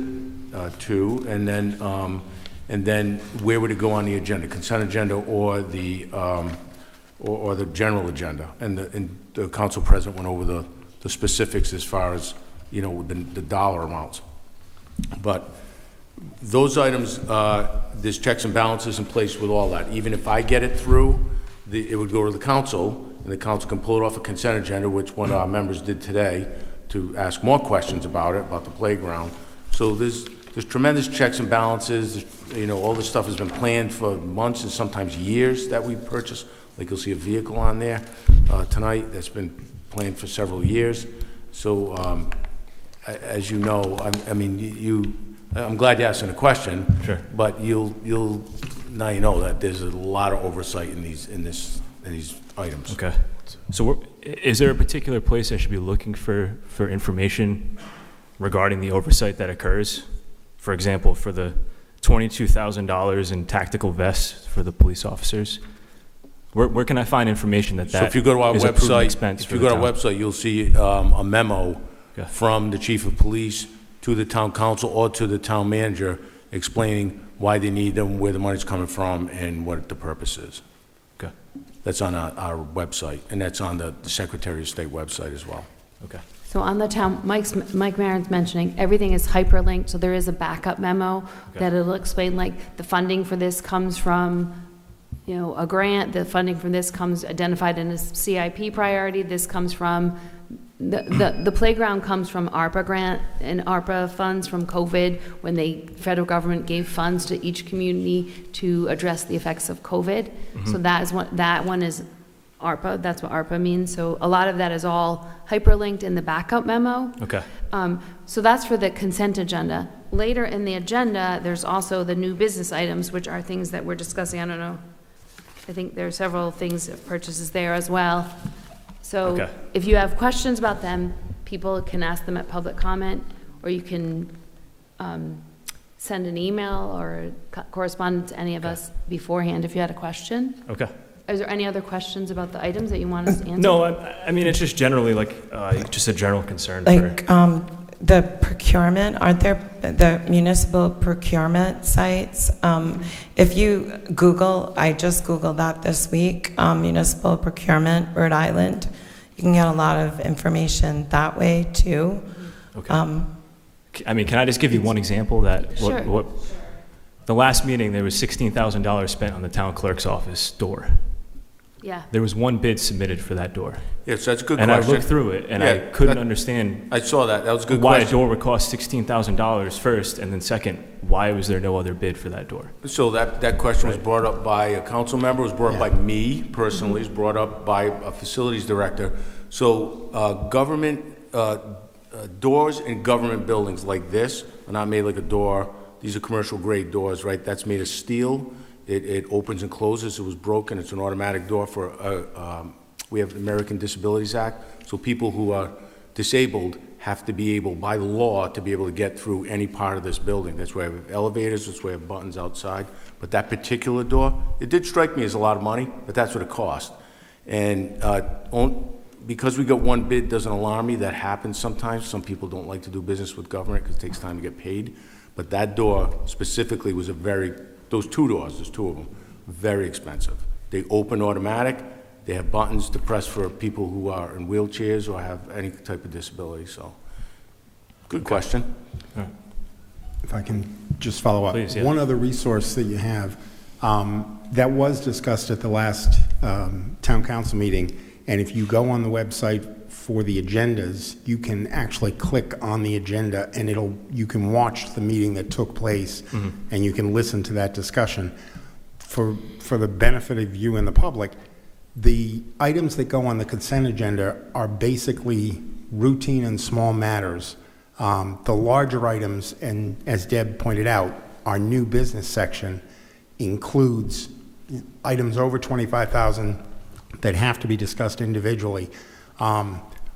There's also a memo attached to each of those, and there's a larger budget process. The memos will tell you what the funding source is, but the overall funding for any of these contracts comes out of the budget process that we do. It's a two-part process that we start in December and finish in April for the operating budget and the capital improvement plan. A lot of the contracts relate to capital improvements, things like the door, and we set that a year in advance. So there's a very structured process. It's not like, okay, we need $16,000 this week. It's a very, very structured process that we go through. But this brings up a really interesting point, because the door was on the consent agenda, and I asked to pull it off because it's one of the things, I think when we made the switch, right, we think that maybe people don't care, and as Rich Bourbonnais here, we don't necessarily care about all the chemicals that run the sewage treatment plant. Where are you, Rich? Sorry. Nobody cares about that. But people care about the door, you care about tactical, so maybe we need to rethink like what ends up on the consent agenda, because by giving a commercial to the playground, people hear about it. If we didn't pull the door off, maybe people wouldn't know that the door was expensive, and then it was in the CIP and it was explained, it was a little bit better. So maybe it's better to think about what the public might want to hear more about rather than just pushing things through. Go ahead. Thank you. Tom, welcome to local government. Happy to have you. Hey. Your questions are legitimate, right? And our processes will kind of seem not really logical are there because, a lot of times we're just trying to beat the clock for 11 o'clock, right? And so you asking these questions with the consent agenda are totally reasonable. And if you see something in an agenda coming up on our website, is our town council emails. And you're more than welcome to email us, and we'll try to get back to you individually, right? Okay. Because your taxpayer dollars are important. And asking the question about a $16,000 door is sometimes how you get a good answer, right? And a lot of times it's because it's on a master price agreement for the state, or because for secure reasons you're only getting one vendor, because there's not a lot of door vendors in Rhode Island. But again, thanks for coming tonight.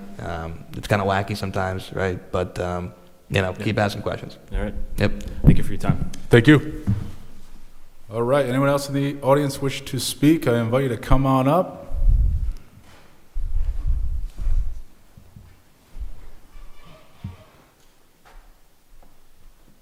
Evening. My name is Eric Brierly, Church Street, South Kingstown. My main point of talking tonight is based off of a comment that I actually heard earlier in the meeting, in the work session about the younger generation in town getting a second job. I currently live in a 3.5 income home, which means my wife works full-time. I work a full-time job, part-time, and per diem. My part-time job pretty much pays for childcare for my wife and myself to be able to work as many days as we do. So if there's another day in the week we can add, let me know. I'll probably fill it up with some more work. Going through the work session and looking through the agenda, past agendas, past budgets, I think that spending for the town of South Kingstown, in my mind, obviously I'm not in politics, I'm not a business person, and I don't do numbers well, but there's a lot of spending that goes on throughout the town. The majority of each department in the town itself usually ends the year with very little to no money in their budget. And Councilwoman Bergner talking about a possible 4% tax rate hike for next year is a little concerning, especially because we just talked about a work session where we might end up with a $2 million deficit in our taxes. So that money obviously has to come from somewhere. And in my mind, the concern is that it's going to come from the younger taxpayers in town that don't qualify for certain credits, as well as the 20% of people or the 20% of homes or buildings that are not owner occupied. Mainly a lot of probably small business. What's going to happen there? Obviously, we know how that works. Rent's going to go up. Businesses' expenses are going to go up. Costs for things are going to go up. People aren't going to spend money at local businesses and in turn push more businesses out, as we've seen in the last handful of years. I've been here for almost 10 years, and the amount of restaurants and businesses I've seen come and go is concerning, especially when almost every year my taxes go up. So I can't say that I have a solution for all of this, but I will say that recently I've taken a little bit more of an interest going through the budget for this year, next year, and all of the future, or the previous years that we've had, looking at that and figuring out where is this money going to. If every year it's earmarked, and every year it's getting spent, and every year we constantly say there's not enough money, we need to raise taxes, well, at what point are we going to look at the spending? And if every department is spending exactly what their budget is, I think I looked at one of them, the water department made 16 cents last year between their revenues and expenses. To me, that's just not good business. Every time my paycheck comes in, I don't spend the entire thing. I put money into my savings for future things that might come up. So I will say that this is one of my, I haven't been to a town council meeting in a while. Like I said, I work a ton, but I will be trying to attend as many as I possibly can, and hopefully be able to try and work with some of the town council on looking for future lack of expenses per se, on what we can maybe give back to the town instead of just putting the burden on a certain few taxpayers to, like I said, rob Peter to save Paul isn't, I don't think, a good strategy. Thank you.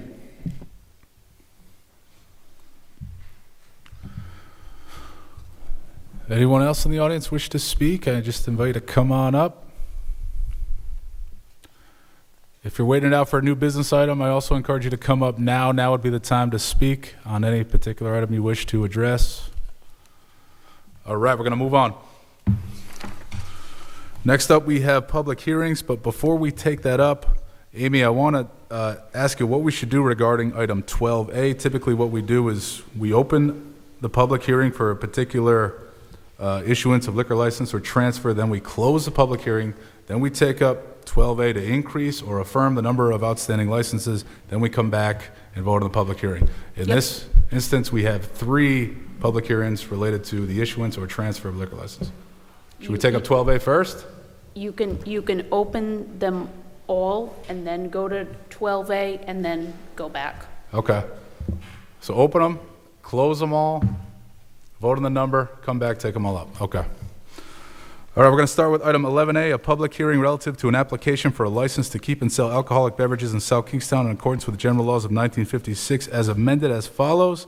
Class J Convention Hall liquor license, application for a Class J Convention Hall liquor license by Global Spectrum Limited Partnership doing business as Oakview Group of 1 Keeney Road, South Kingstown by Brian Rothenberg for liquor concession sales at the Boss Ice Arena and as further described by a site plan on file at the town clerk's office. So come on back up. We know what this relates to, so I don't believe we need to get into it too much. We talked about it at the license item earlier in the meeting, but this is a public hearing, so anyone in the audience who wishes to speak on this item specifically, I invite you to come on up. Seeing none, do I hear a motion to close the public hearing? Motion to close item 11A. Second. All right, we have a motion, a second, any discussion? All in favor? Aye. All right, this public hearing item is now closed. We're now going to move to item B. Hang on. Oh. We're not going to vote, he goes away? He goes away, we're going to come back to it. Okay. We're going to open each public hearing, we're going to close each one, then we're going to move to do business. Item A, we're going to increase the number of licenses, we're going to vote on that, come back to it, take up every public hearing. Okay.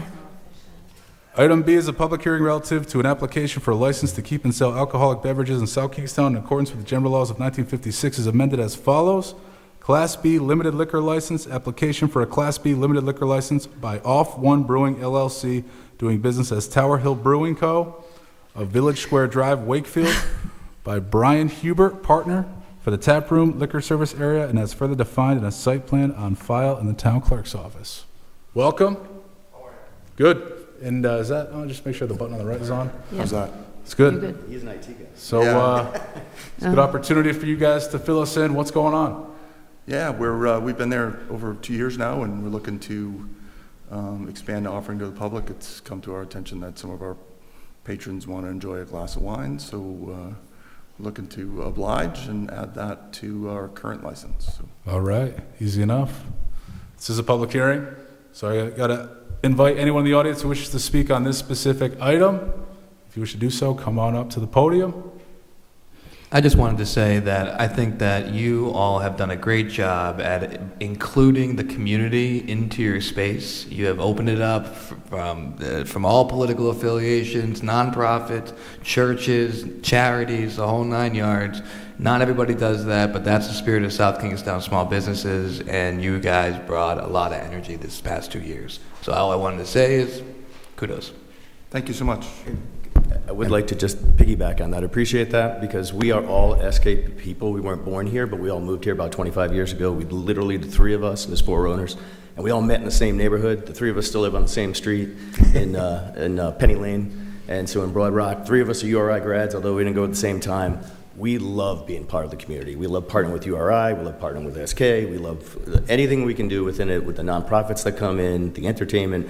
And as Brian said, one of the biggest things is people have been asking us, especially in event functions, for wine, for an alternative. As much as we love beer, not everybody loves beer. So it would really help us expand. We've found out that a lot of people love us as an event space, like you say, weddings, birthdays, that kind of stuff, and they look for something else. So that's what we're trying to do, to try to even expand that further. Counterintuitively, you have an amazing non-alcoholic selection there as well.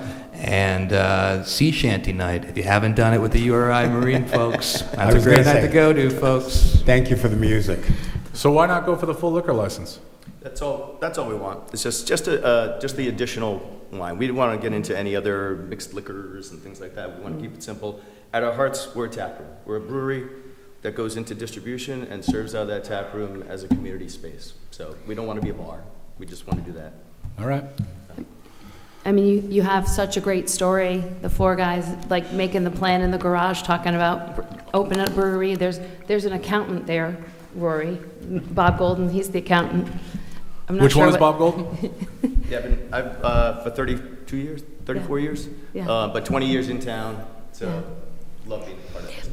So it's a great story. I got invited to be the co-host at Dueling Pianos, and if you haven't been, it's a sold-out show. You have to get your tickets the day after the pianos go on sale, and it's quite an event. I've been to your bingo and all of that, and I think you open it up to families, and it's just a wedding event. It's just really a really special place, and really wish you a luck. This makes a lot of sense, because I do think people, not everybody likes beer, and so there's another reason to go there if you have it, you have your cocktails and seltzer cocktails, and now you can have wine. So it'd be great. Appreciate it. Thank you. Bob, I know you live in Beech Tree Place. Yep. Right by me. Yep. And it's good to meet you in person. We've worked on some tax matters for a mutual client. Yep. It's good to see you in person. Nice to see you Excellent. in person. But this is a public hearing, so anyone in the audience who wishes to speak on this matter, I invite you to come on up. We just ask that you introduce yourself. We're going to limit you to 5 minutes. All right, seeing none, do I hear a motion to close the public hearing? So moved. Second. We have a motion second. Any discussion? All in favor? Aye. All right, the public hearing is now closed. We're going to take up one more. We're going to come back to it, and we're going to approve it. All right, brings us to public hearing item C, a public hearing relative to an application for a license to keep and sell alcoholic beverages in South Kingstown in accordance with the general laws of 1956 as amended as follows.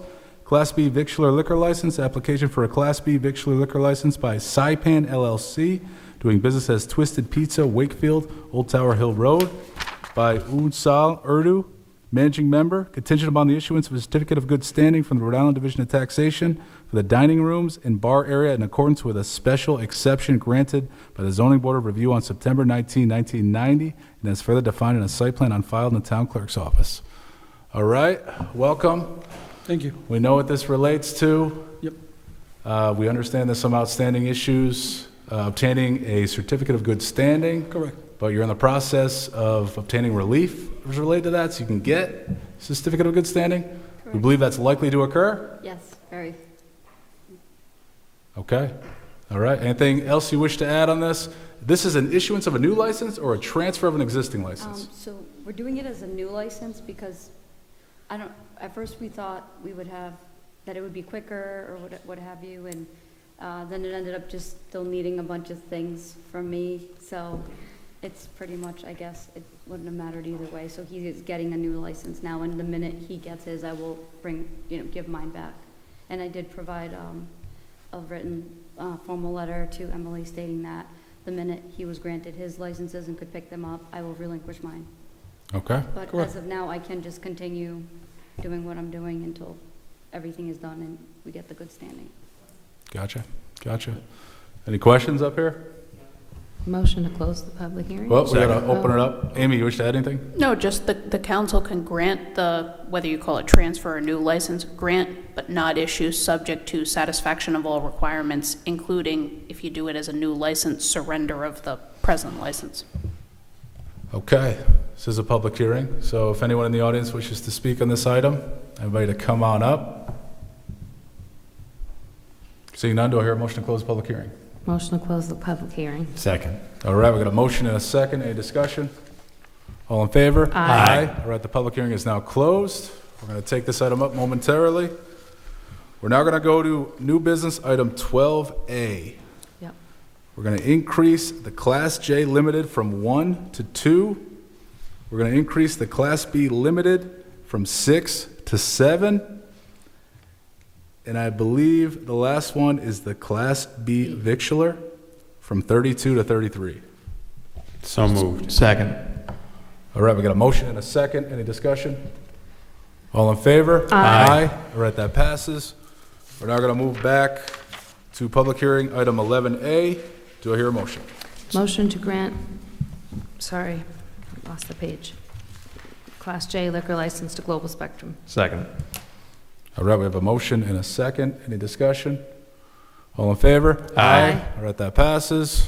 Motion to grant a Class B limited liquor license to One Off Brewing. Second. All right, we got a motion to approve item 11B. We have a second. Any discussion? All in favor? Aye. All right, that passes. It's now Motion. going to bring us to item C. Motion to grant Class B victular liquor license to Saipan LLC. Second. Should we do it Oh, perhaps Subject contingent? to Contingent. satisfactory materials being provided to the town clerk and surrender of previous liquor license. Yeah, that's really always an unstated condition of every liquor license grant, but it's important for the council and the applicant, the transferee or new licensee, to know that the license is in a granted but not issued status because they don't have all the requirements needed. And also, if the council chooses to approve this as a new license, that it would also be subject to surrender of the existing license.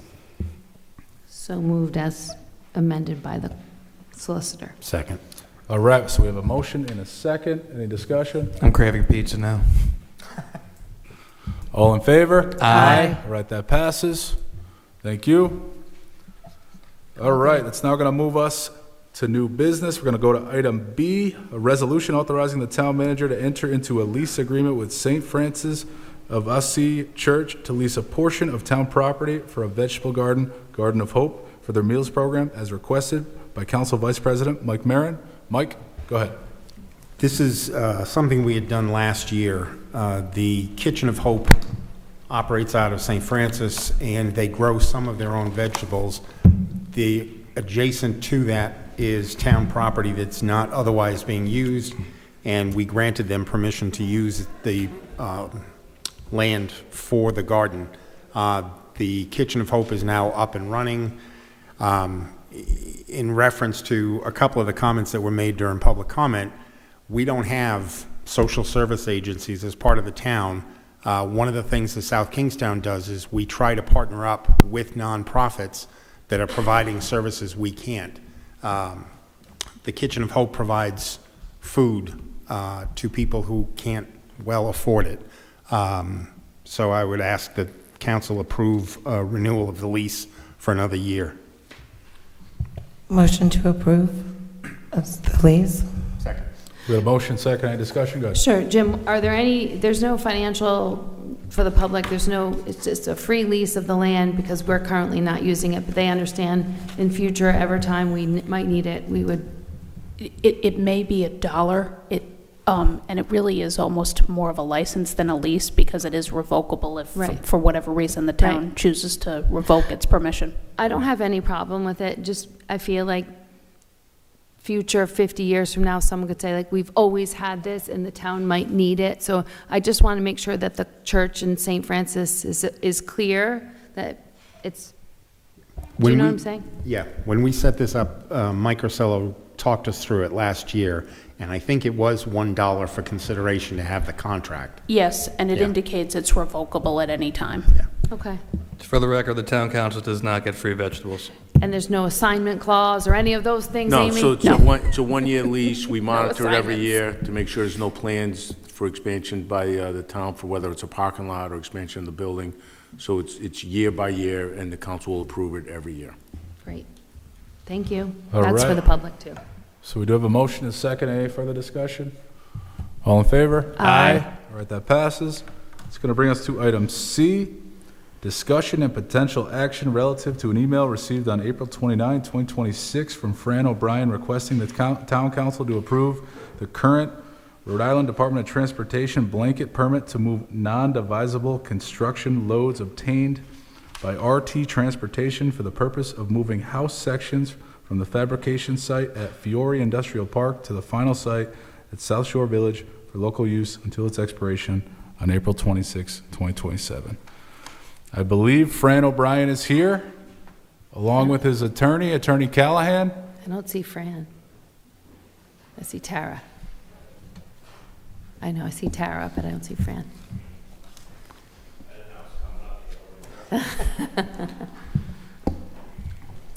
Hello, members of the council. Thank you for your time tonight. James Callahan of Callahan & Callahan, 3 Brown Street in Wickford. I'm here tonight with Tara Mulroy and Ron O'Brien. I'm representing RT Transportation. They have a business where they transport modular homes or pieces of them from Fiore Drive over to South Shore Village. Part of the regulations for the state law is that they have a blanket permit to allow this from the DOT, but part of the regulations indicate that we need permits from the town to drive on state roads. We didn't realize that until recently, so we're here asking for permission to travel on town roads to transport these items. They operate once every 2 weeks for 2 days. They make a number of trips per day, and they've only had, I think,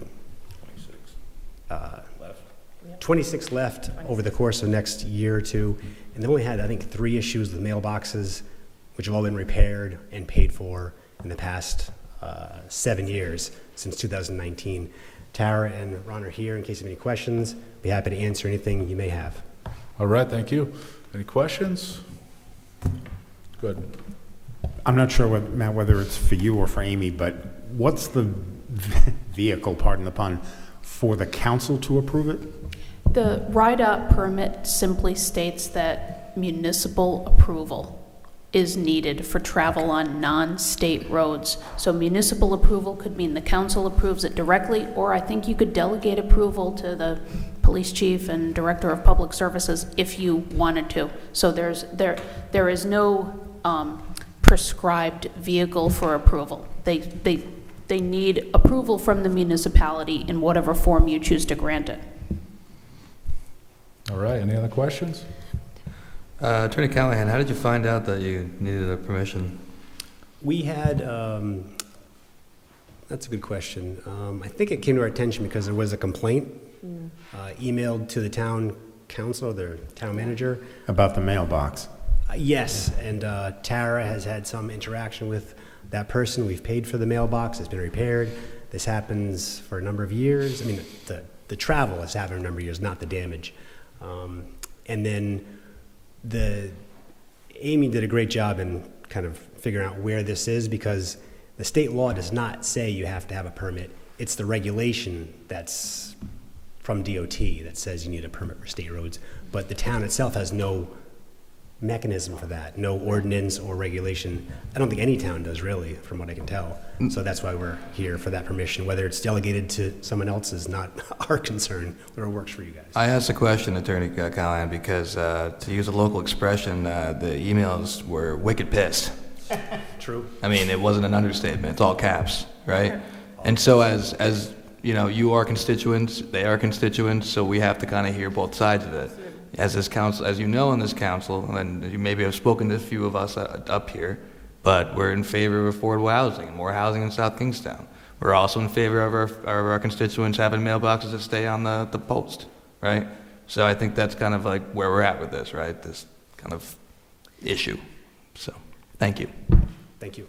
So if I just may, I read the email from Fran, and you have 27 houses to go, I guess now 26. 26.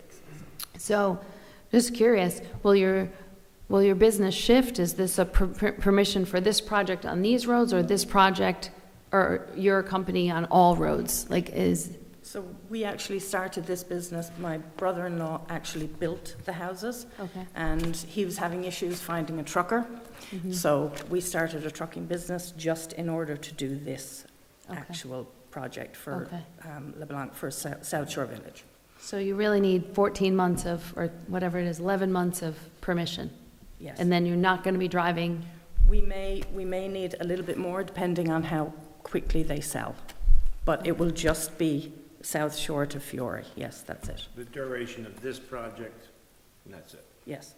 Then you become obsolete? Yes. Yes. Hopefully retire. I mean, the resident was very angry about the damage, and I think you came back. Absolutely. The resident definitely was, and that's why I even had an interaction with him. Mm-hmm. Excuse me. He was yelling and screaming for me to move over.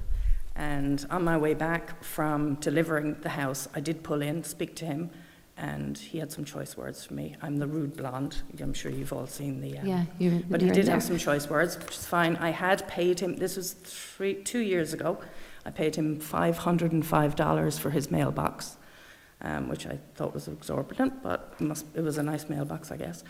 He didn't fix it, which is not my problem, but he just was yelling, and I hadn't had any interaction with him at all. Yeah, and if that happened 2 years ago, we heard about it 3 weeks ago, so. It was 2 years ago, yes. Yeah, okay. I don't have any problem with. How with many this houses company have doing you delivered so That's far? exactly, yeah, thank you. I wasn't sure if you were aware. We've delivered like 242 houses. We've got 26 to go. We've hit 3 or 4 mailboxes, 3 mailboxes. That sounds like a very good record and a very short, and this has been since 2019? Yes. So 7 years? Yes. And So- 200, yeah. So were they too close to the road? What happened? Well, the loads, the reason we have the blanket permit is the roads are 12 feet, the loads are 12 feet wide going to the site. Coming back, they're empty trailers.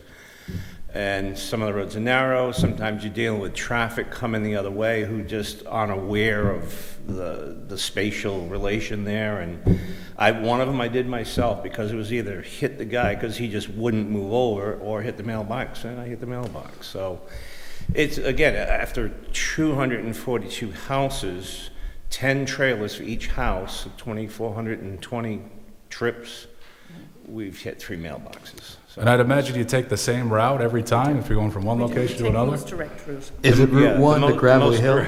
The most direct and shortest and the least number of mailboxes, coincidentally so. Which would make you the most familiar with the route that you take because you do it so frequently. You're very familiar with the We're route? very Yes, familiar with the that's route. true. So the route is Route 1 to Gravelly Hill? No. No. No. The shortest route is, we come out of Fiore's complex, left on Saugatucket, all the way out to Curtis Corner, then Curtis Corner to Ministerial. South of Ministerial, and then we take a right on Worden's Pond, then down Shannock Road to the entrance of the complex. Gotcha. And then lastly, so it says you do every 2 weeks, you pick them up, and it takes 2 days to do that, right? And it's like 5 trips or something like that? Once the houses are manufactured, we transport them. We bring a crane in, and we have to set them on the foundations. And we do 2 in 1 day with the crane. So we have to transport 2 houses. That's 20 trailers. We have 10 trailers. So we move 10 trailers, offload them, come back on the second day, load the second 10 trailers, transport them. Then we bring the crane in and do our thing. So yes, it's 2 days, 20 moves in total, and about every 2 weeks. Motion to approve item 12C. Second. Mr. President, if I may also, just as a follow-up to the email, when that came in, we reached out to them, and they came in right away, complied. When we searched our database, we don't have one complaint as far as in the number of years that they've operated. No violations. The 3 mailboxes that they struck were never reported to the police department because they stopped right away and settled up with the owners of those residents. It was at that time when they brought in the permitting from the state that we discovered that they needed town council approval. Fran came here that night, the last meeting, to explain the situation in front of you all, again, trying to do the right thing. It wasn't until we really looked at the blanket permit that's issued from the state that the language came in as far as having local approval at that time. But, you've heard how many years they've been operating, 3 incidents, unbeknownst to the police department at all, with no violations at all, no issues with them at all. And then, again, when we reached out to them, complete compliance and looking to do the right thing. So I just wanted to add that in because we did all receive that email. The individual was very upset with it, but again, that incident happened 2 years ago, and they've been operating very safely from our eyes within the police department for the number of trips they've taken. Yep. All right, thank you, Chief. We do have a motion, we have a second. Any discussion? I got a few questions. So you say there's 26 homes left? Yes. Correct. So is this permit that you have from DOT, that this permission here, I guess, is to sort of work in tandem with, is that specific to these, I guess, projects, such that once you complete the 26, the permit is no longer applicable? 2027, and they have to renew it every year until it's not needed anymore. Okay. So how about the regulations that enumerate, I guess, that the council has to give approval? Does that expire at the same time that? There are no. So this permission we documents, grant at this time is sort of in perpetuity? I would say it coincides with the term of does the coincide. DOT permit. Okay. So at such time when you seek renewal of your permit, you'd have to seek council approval for permission to travel on non-state roads? I sincerely hope we're done before we have to renew that permit. Well, do you have any plans to do this type of work beyond this? Oh, that's it? I'm 70 years old. I asked that. It's done. Okay. All right, any other discussion? Well, if you have to extend, can we also amend the motion so that we direct the police chief and the town manager so it doesn't come before the council? It seems kind of silly. Absolutely. Do you mind?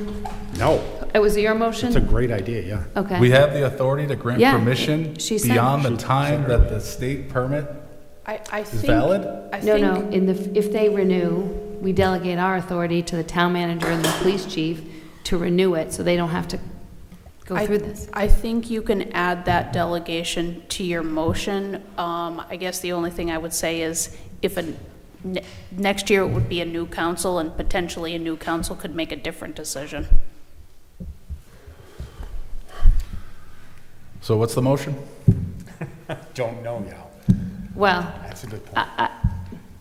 I would delegate it to Jim and Chief Moynihan, and with the caveat that we know Jim would come, if it was a new council, Jim will say, hey, this was the last one, but do you want to do something different? Otherwise, continue on. So did we modify it or did we not modify it? I We just want haven't to be clear. decided. I'd rather approve as is. I would approve as is as well. Yeah, I Okay. think we have to. Sorry, Jim. All right, do we have a motion? We do have a motion, we have a second. Any further discussion? All in favor? Aye. All right, that passes. Good luck. Once you grant a permit, it's constitutional. All right, it's going to move us to item D. Mark Russo, come on up.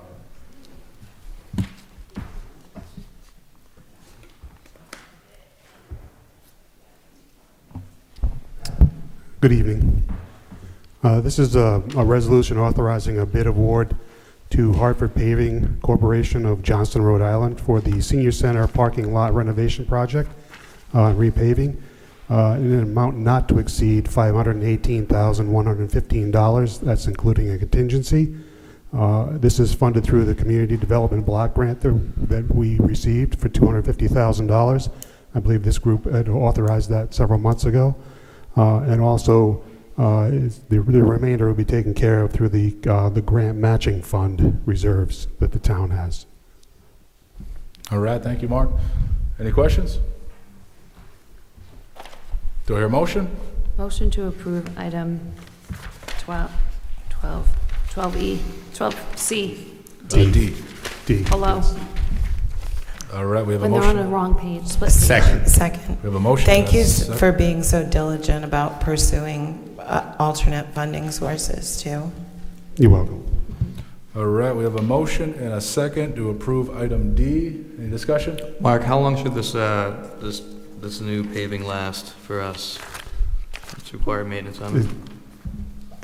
5 years, maybe? Oh, no, longer than that. We're talking 20, 30 years for paving. Fantastic. Yeah, Thanks. you're welcome. All right, any further discussion? At some point, we're going to have to look at the balance of the grant matching fund, because I don't know if we've used it quite a bit. Where's Luke? We should get an update. Is it, it's not in the memo. We've talked to Brian Sylvia, and we're looking at other funds to replenish that fund. Because We have used it a lot, but it's money well spent, so. I totally agree. Yeah, no, right. But if we put $1 million in it and we've depleted it used it several times, at some point it's going to be zero. Yeah, we still have enough right now to get us over the hump, and then we'll start looking at replenishing it through Brian, finding alternative funds. Okay, thank you. All right, any further discussion? All in favor? Aye. All right, that passes. Thank you, Mark. Thank you. It's going to move us to item E. Rich Bourbonnais. Something exciting, Rich? No, uniform leasing. This is a request to extend the contract with UniFirst. They've been providing us uniform leasing services since 2017, and they're going to hold their prices for us. Normally, we account for a little bit of an increase each year, but fortunately, we've been able to maintain those older prices. Motion to approve item 12E. Second. All right, we got a motion and a second. Any discussion? Rich, not as exciting as the riffraff type stuff. Not Sorry. riprap. We like salt and all those other things. Right, well, that's coming, that's coming. I care about your chemicals. Yeah, yes, thanks for that, by the way. That's our only All right. All in Thanks. favor? Aye. All right, that passes. Thank you, Rich. Thank you. It's going to move us to item F. Jim Manny? Items F and G are related, so I'll go over these in general terms. So Luke Murray did a couple of good memos to me on explaining this. He's been the point of contact and assisting getting these much-needed grants. So there's one grant that we're applying for, and we're going to work as hard as we can to get it. It's called the Safe Streets for All grant. There was a city in Rhode Island that got, I believe it was Newport, and they got substantial funds. If I remember correctly in the paper, it was like $16 or $18 million. So what we're going to be applying for, we applied for it and we did well in the list of, we met the criteria for it, but there was some areas of improvement that we needed to bundle certain projects together. And so item F specifically is the South Kingston Town Council would submit letters of support on behalf of South Kingstown to the U.S. Department of Transportation. So item F, that's one of the requirements that needs to go in, that you would approve this and that the town council knows about it and approves it. So item F is that one. Item G is the allocation of money that we would give, that we would supply to the Bowman Consulting Group. Whenever you do a grant of this magnitude, and this grant is very large, it's millions of dollars that we're going to be applying for, which would provide numerous areas of town. Kersey Road, Peacedale, I know is a priority of the town council. Peacedale's included in this. The Main Street, there are other areas, Matunic and so forth. So we're bundling a bunch of projects into one. But we need to hire a contractor to write these, to study, prepare, and submit what we can do with Safe Streets for All, on which ones would meet the criteria, which ones wouldn't. So we need experts in that, and that's the Bowman Group that would be doing it. They've already done this Safe Streets for All action plan, which turned out to be well. It provided us with a good foundation from last year. So item F, once again, is for the town council to submit letters of support on behalf of the town for the US DOT. And two, item G is the $30,000 to hire the consultant to write this program on what we can, this grant submission to get it in. So those are the two items I have, F and G. Thank you, Jim. Any questions? Go ahead. I'm highly in favor of this. This would be a game changer for Main Street and a lot of our streets. Jim, when we submit this, if it's approved tonight, when do we expect to hear an answer from Congress about this? Well, Next year? Yeah, well, it'll be next year, but this is a very competitive grant, and it's very sought after. But if you look at what the town has, we've submitted some other grants that were very competitive and sought after, and we've done well. Nothing to this size. Community Learning Center, we got 3.6 million, 2.9 from the state, 700 from the feds. The EMS station, 2.8 million between the state and the feds. We got money. So this one we've been after for years. But it was a learning curve for us on how to submit this one. It's a very complicated one. This will provide, sidewalks, crosswalks, signage, lighting, infrastructure improvement for a large portion of like Main Street, up 108, Peacedale, Kersey Road, the sidewalks and so forth. It's going to complement our facade improvement program, and it's going to improve pedestrian, cyclist, and vehicle safety. So I'm really excited about this. Go ahead.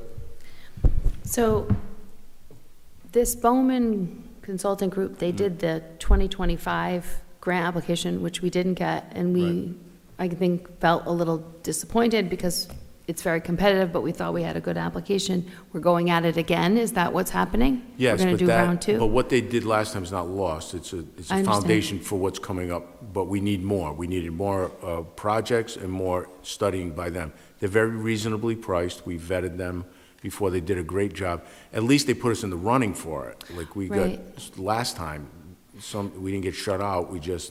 They said you need to improve on these areas. So we're going to revise it again, resubmit for this cycle. Yes. If we don't get it selected again, is the product they're basically refining submittable again? Yes, we're going to submit this until we get it. Okay. So we've been talking to a congressional delegation about, who are big fans of South Kingstown, mainly because of like bicycle pedestrian committee doing like, we're very walking-oriented, bicycle-oriented, and they do like that. We have the bike path going through the entire town. So I'm optimistic and I'm hopeful that we would meet the criterion that within the next year to get some funds for this. And when would we hear if this is It's probably about a year from, it'll be approximately a year from now. fine? Robbie Rabbit's foot. Do we have a motion here, or should I make one? Motion ahead. to approve items 12, F, and G. Second. All right, we got a motion. We have a second. Any discussion? All in favor? Aye. All right, that passes. It's going to move us to item H. Luke Murray, come on up.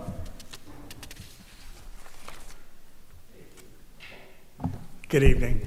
For your consideration is an award of contract, actually an amendment of contract to the KCM Group for OPM services, Owners Project Management Services.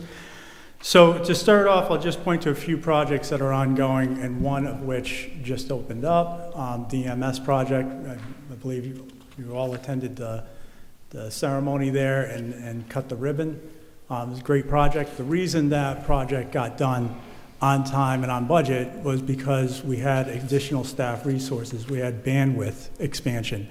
I helped oversee that project at a high level with Amanda Pfeiffer from KCM. And KCM has been a driving force on that project, the Community Learning Center project, making sure that I expect to be ahead of schedule and done this year.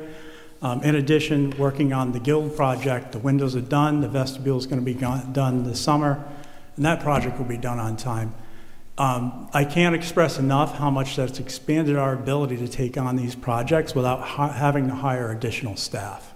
And that's the important thing and when the projects are done at some point, they're not staffed, they don't carry on, right? This is a contractual agreement. So I know it's substantial amendment, but I cannot express how much they've helped. And they're going to help on the new projects. I will address each project. So the EMS station, although the ribbon has been cut, it's not completely closed out. We have a whole list of punch list items, including drainage issues we're working out with DPS. So part of this is Amanda keeping the contractor's feet to the fire to make sure we get this done, get a final certificate of occupancy, because right now we're on a temporary, and get through that process as quickly as possible. If anyone knows the construction world, the hardest part is the last 5%. So she's making sure that will happen. Community Learning Center, we estimated the amount of hours at the beginning of the project, what we thought for an OPM. Quite frankly, it's more than we originally anticipated. That will be funded out of the grant, though, so that will not cost any tax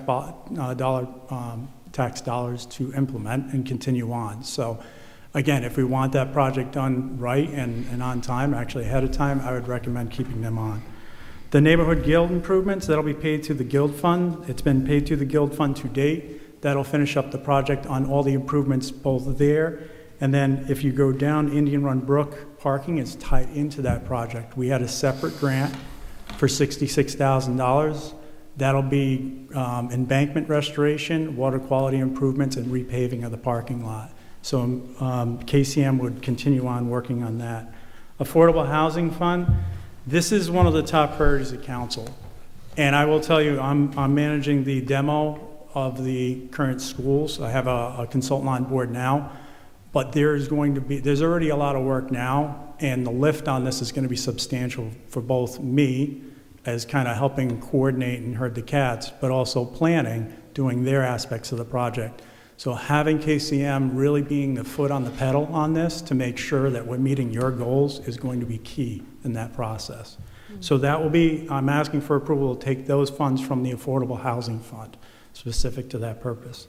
Saugatucket Lighting, this goes into the ARPA request that you had already reallocated funds. I believe it was at the last meeting or the meeting before. We're already rolling on that project to get that implemented. We have to expend those funds by the end of the year. She would have a limited role in making sure that contractor who was ever selected to make sure the project gets implemented. Councilwoman Berger?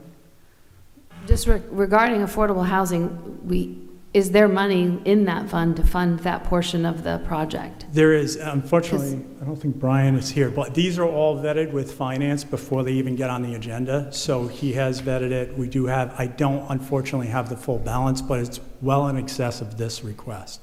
I know that because when I came before you the last time for the demo funds. Yeah. That balance was high. So I'll be glad to get that balance for you, but I just don't have that answer. I apologize.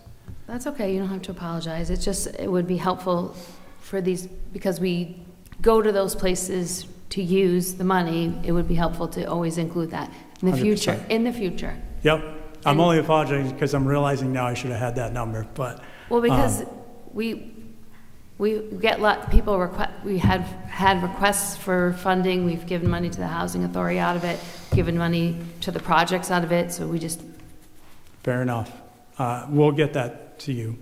And then contingency, there's a bucket of hours, that'll be managed between the projects if we end up a little over on the Saugatucket. It's billed on a time basis. And I will say that when we went through the RFQP process, KCM was very competitive on their rates at the time. So this did go through a previous vetting process. This isn't an MPA thing. This went through a full RFQ process previously, so this would be the amendment. With regards to the grant funds, because I know it was brought up, I do have a meeting with finance to discuss it. It's on my radar.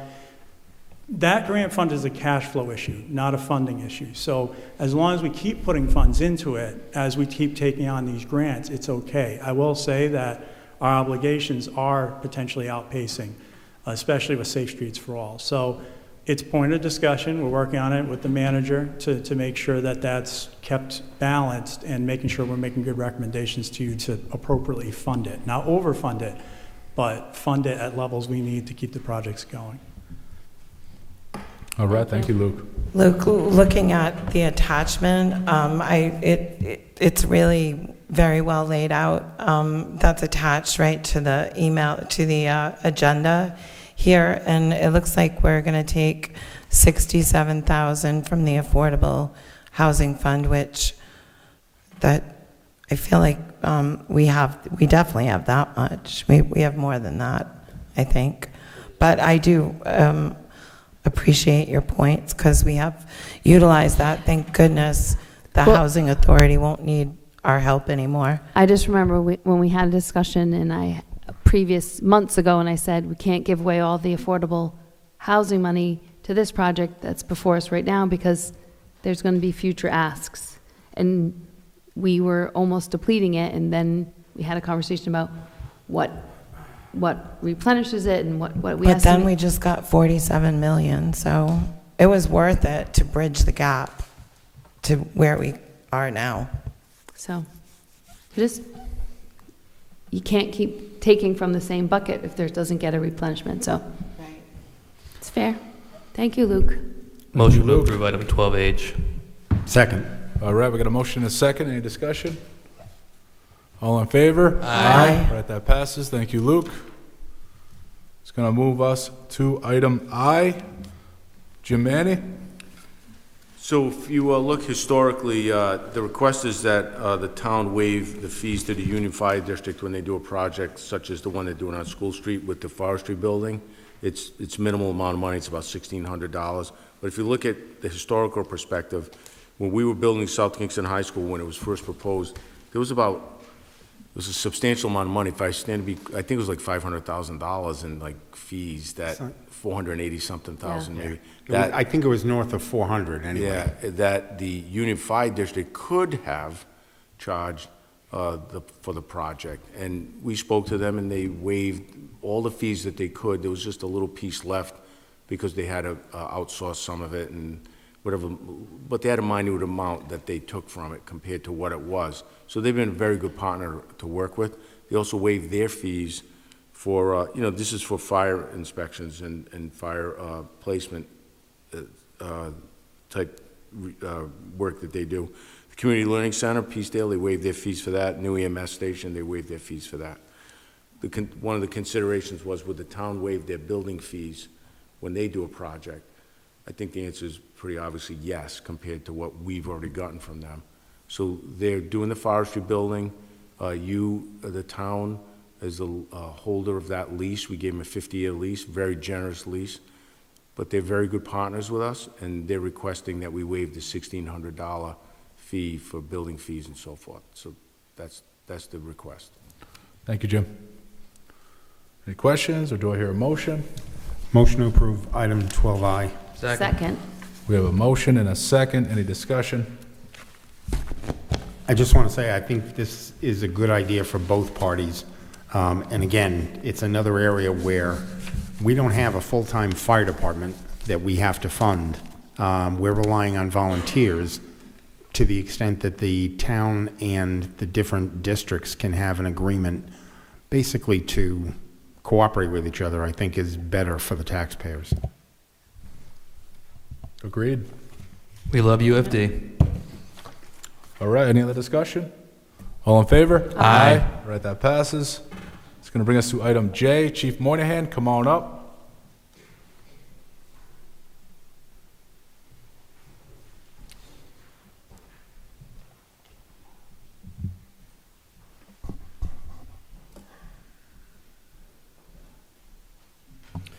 Good evening. J is the vehicle, correct? Correct. I don't have the agenda in front of me. Jay is the councilman, sir. Correct, Chief. So this is a replacement of one of our vehicles. We had 3 vehicles that were totaled within the last year. The insurance and money has come in for those vehicles. This is a vehicle that be used for administration use, not for patrol use, an unmarked vehicle, going off of the cooperative agreement. What we'll do is move vehicles down, so there'll be a vehicle that gets moved into detectives, and then one of the detective vehicles used in patrol for enforcement, unmarked vehicle. So this would just be, it's not adding to our fleet, it's replacing vehicles that we've lost. Motion to approve item 12J. Second. All right, we have a motion and a second. Any discussion? Go ahead. I'll be voting nay on this item. All right, any other discussion?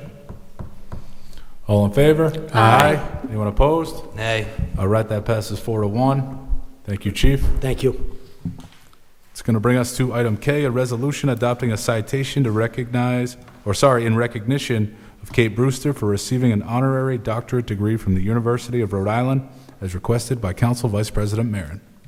Again, the University of Rhode Island made a decision to award Kate Brewster, who is the executive director of the Johnny Cake Center, an honorary degree, and I thought it was appropriate for the council to also congratulate her and recognize that. The Johnny Cake Center is another nonprofit agency that we rely on to provide services for the townspeople that we don't provide ourselves. She does a great job with it, and 3 years ago,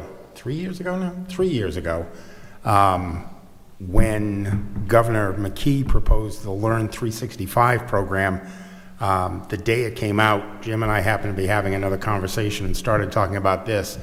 And one of the aspects of it was the cities and towns that signed on would have to find an agency or somebody to run it. And as soon as we started discussing it, James and I turned to each other and said, Kate Brewster. She's done a terrific job with that, and I think it's appropriate that we honor her also. I agree. Motion Absolutely. to approve item 12K. Second. All right, we have a motion and a second. Any discussion? Congratulations, Kate. Well done. Well done, Kate. Keep up the good work and all that you do for the community. I wish she was here tonight. She is. I just got gaslit right there. All right. There's 3 Kates in town. Any further discussion? One Kate Town. All in favor? Aye. All right, that passes. It's going to bring us to item L, discussion and potential action relative to a South Kingstown School Committee resolution in support of initiative to implement appropriate speed cameras in its school zones. Chief Moynihan, come on up. So this is something we discussed a bit at the last meeting. We had a request from a resident who was seeking speed cameras be placed on Kersey Road in the school zone adjacent to Peacedale School. So we talked specific to that, but also in general a little bit about the effect or the result of having these speed cameras in all school zones. But Chief, a lot of what's referenced in the resolution is findings that you presented to them at a meeting a few years ago. So I'm just going to kind of turn it over to you to walk through some of that. Go ahead.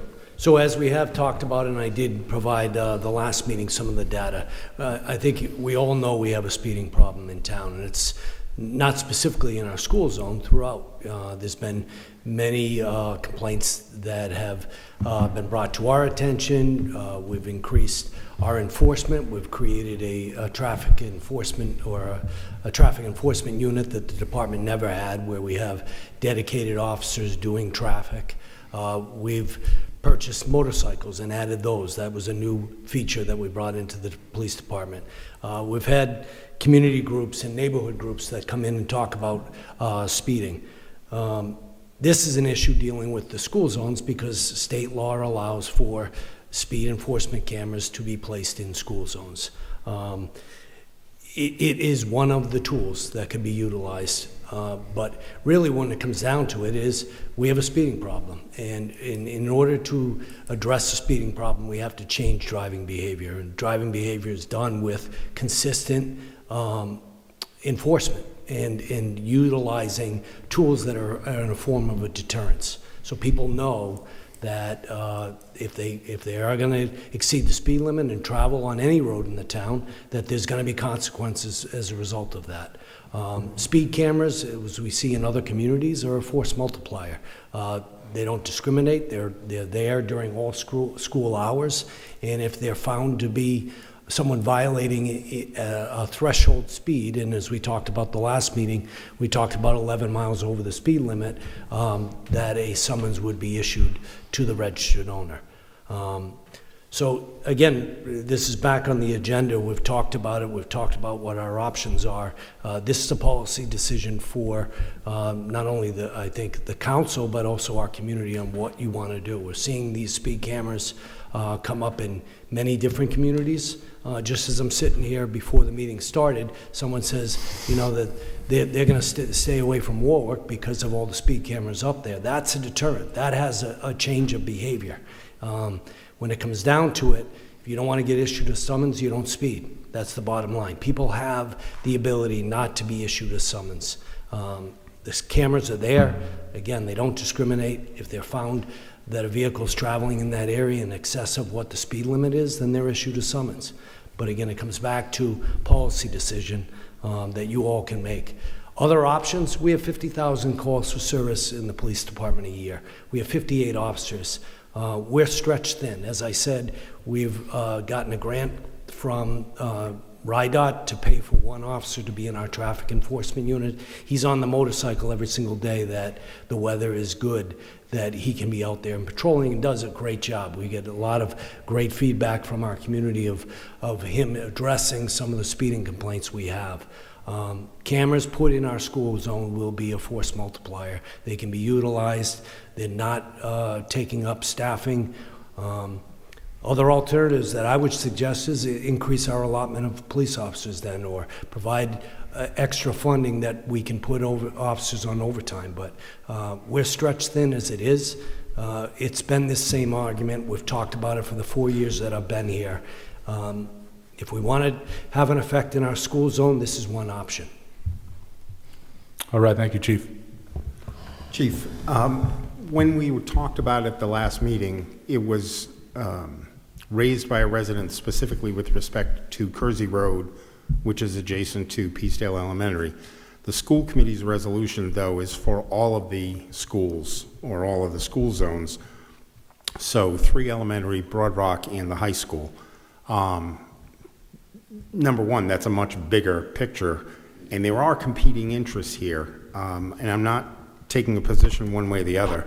I would like to see the data that you referenced when you addressed the school committee, the traffic study that you did back in 23. I'd also like to get some kind of fiscal impact of how this is going to operate, because if we're going to do this, it would be through the municipal court for enforcement, correct? So the way that the statute is set up is the violation gets mailed out or issued to the registered owner. It's a $50 fine. It doesn't go on a driving abstract or against the driver himself.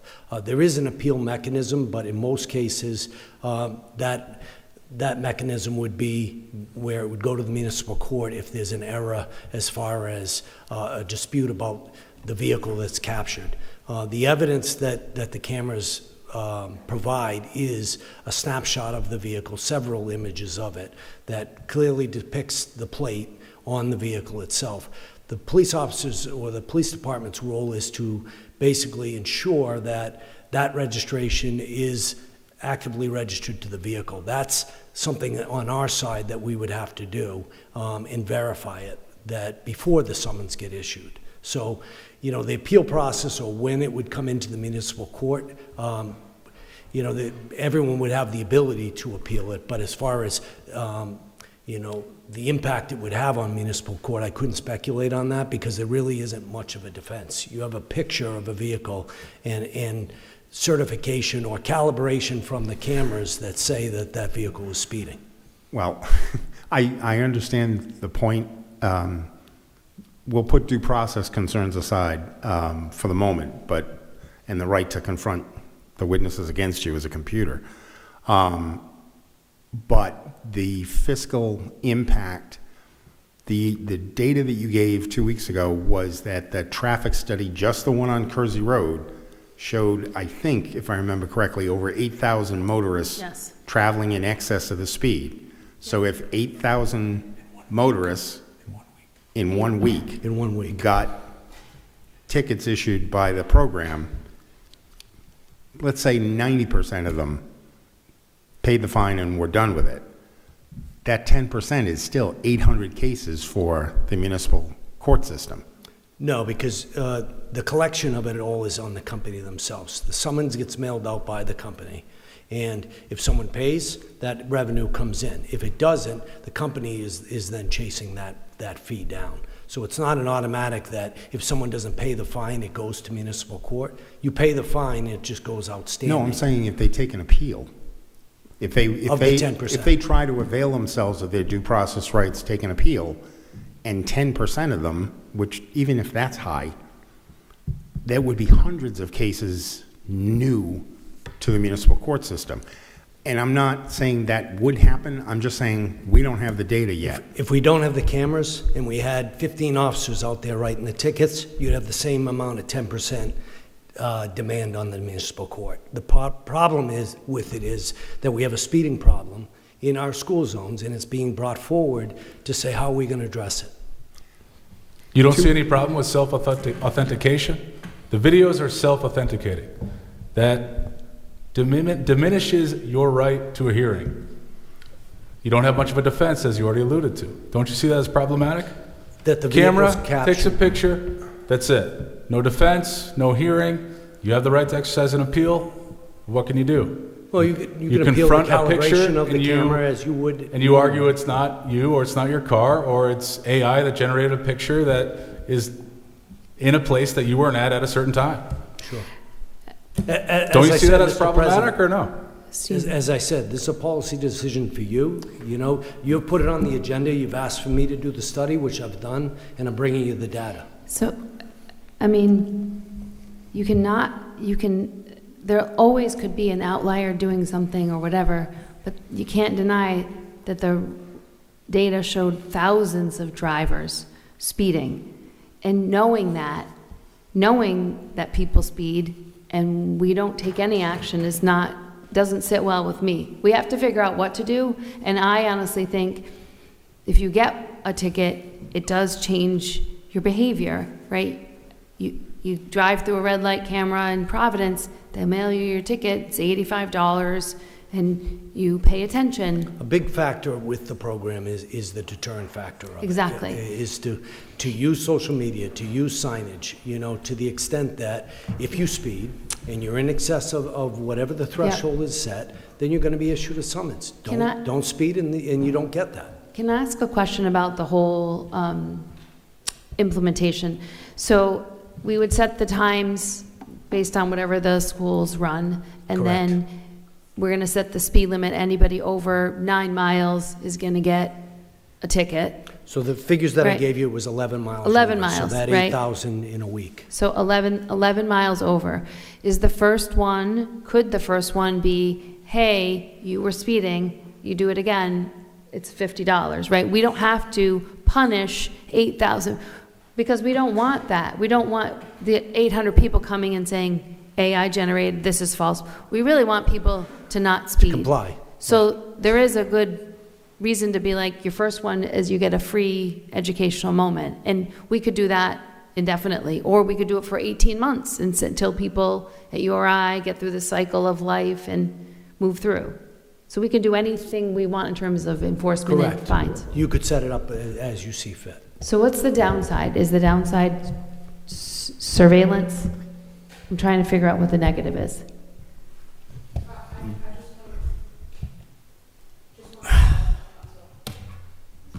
Yeah.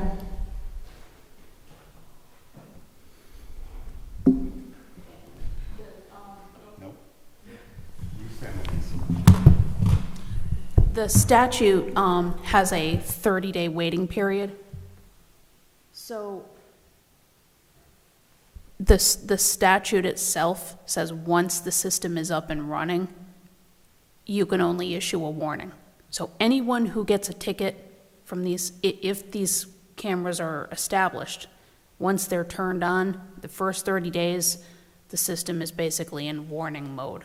The notices that are sent out are only a warning. Then the penalties would kick in. So only the first 30 days, not your first pass-through. No, the first 30 days, and Amy is correct in saying that, but I think as far as structuring it after that 30 days, if you wanted to set it up where, you know, again, that's going to be more time-consuming to look at who already was issued or captured, and then the fact is, you know, I think that would be negotiated with the company because there's Right. still notices that are being sent out, so there'd still be a cost associated with that. Is North Kingstown implementing this? They have, yes. Okay, is that And I just think- new? I think they're in the warning stage right now. Okay, North Kingstown, Kate saying Westerly. And, okay. Patty and I have questions. Okay. Go ahead. Sorry. No, you can go first. So briefly, I mean, Kate, I know you weren't here for this question, but if anyone can answer for me, does Matunic, Peacedale, Broad Rock, the high school, are we having school activities in the summer there at all? Any learning or, you know, money from attendance now or anything like that? Are our school facilities being used in the summer? In the summer at the high school and Broad Rock, we have extended school year, so yes. Right, so we are having learning going on, right? Well, that's another thing that the statute specifically defines. The cameras shall be operational only from 7 a.m. to 6 p.m. on school days of the promulgated 180-day school calendar year adopted in the community. So I don't know that state law allows us to have it on for summer school.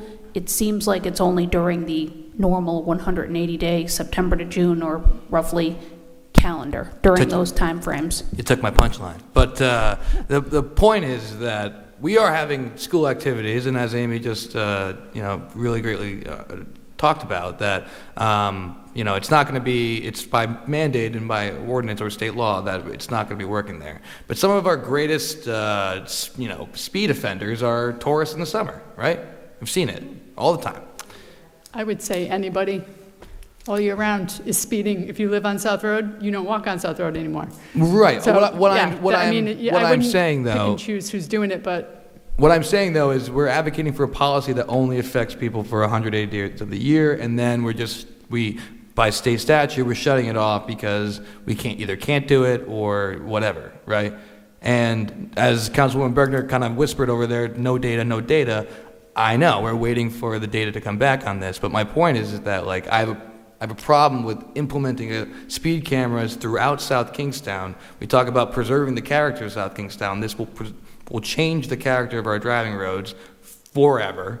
And once you go speed cameras, you're never coming back, not one bit.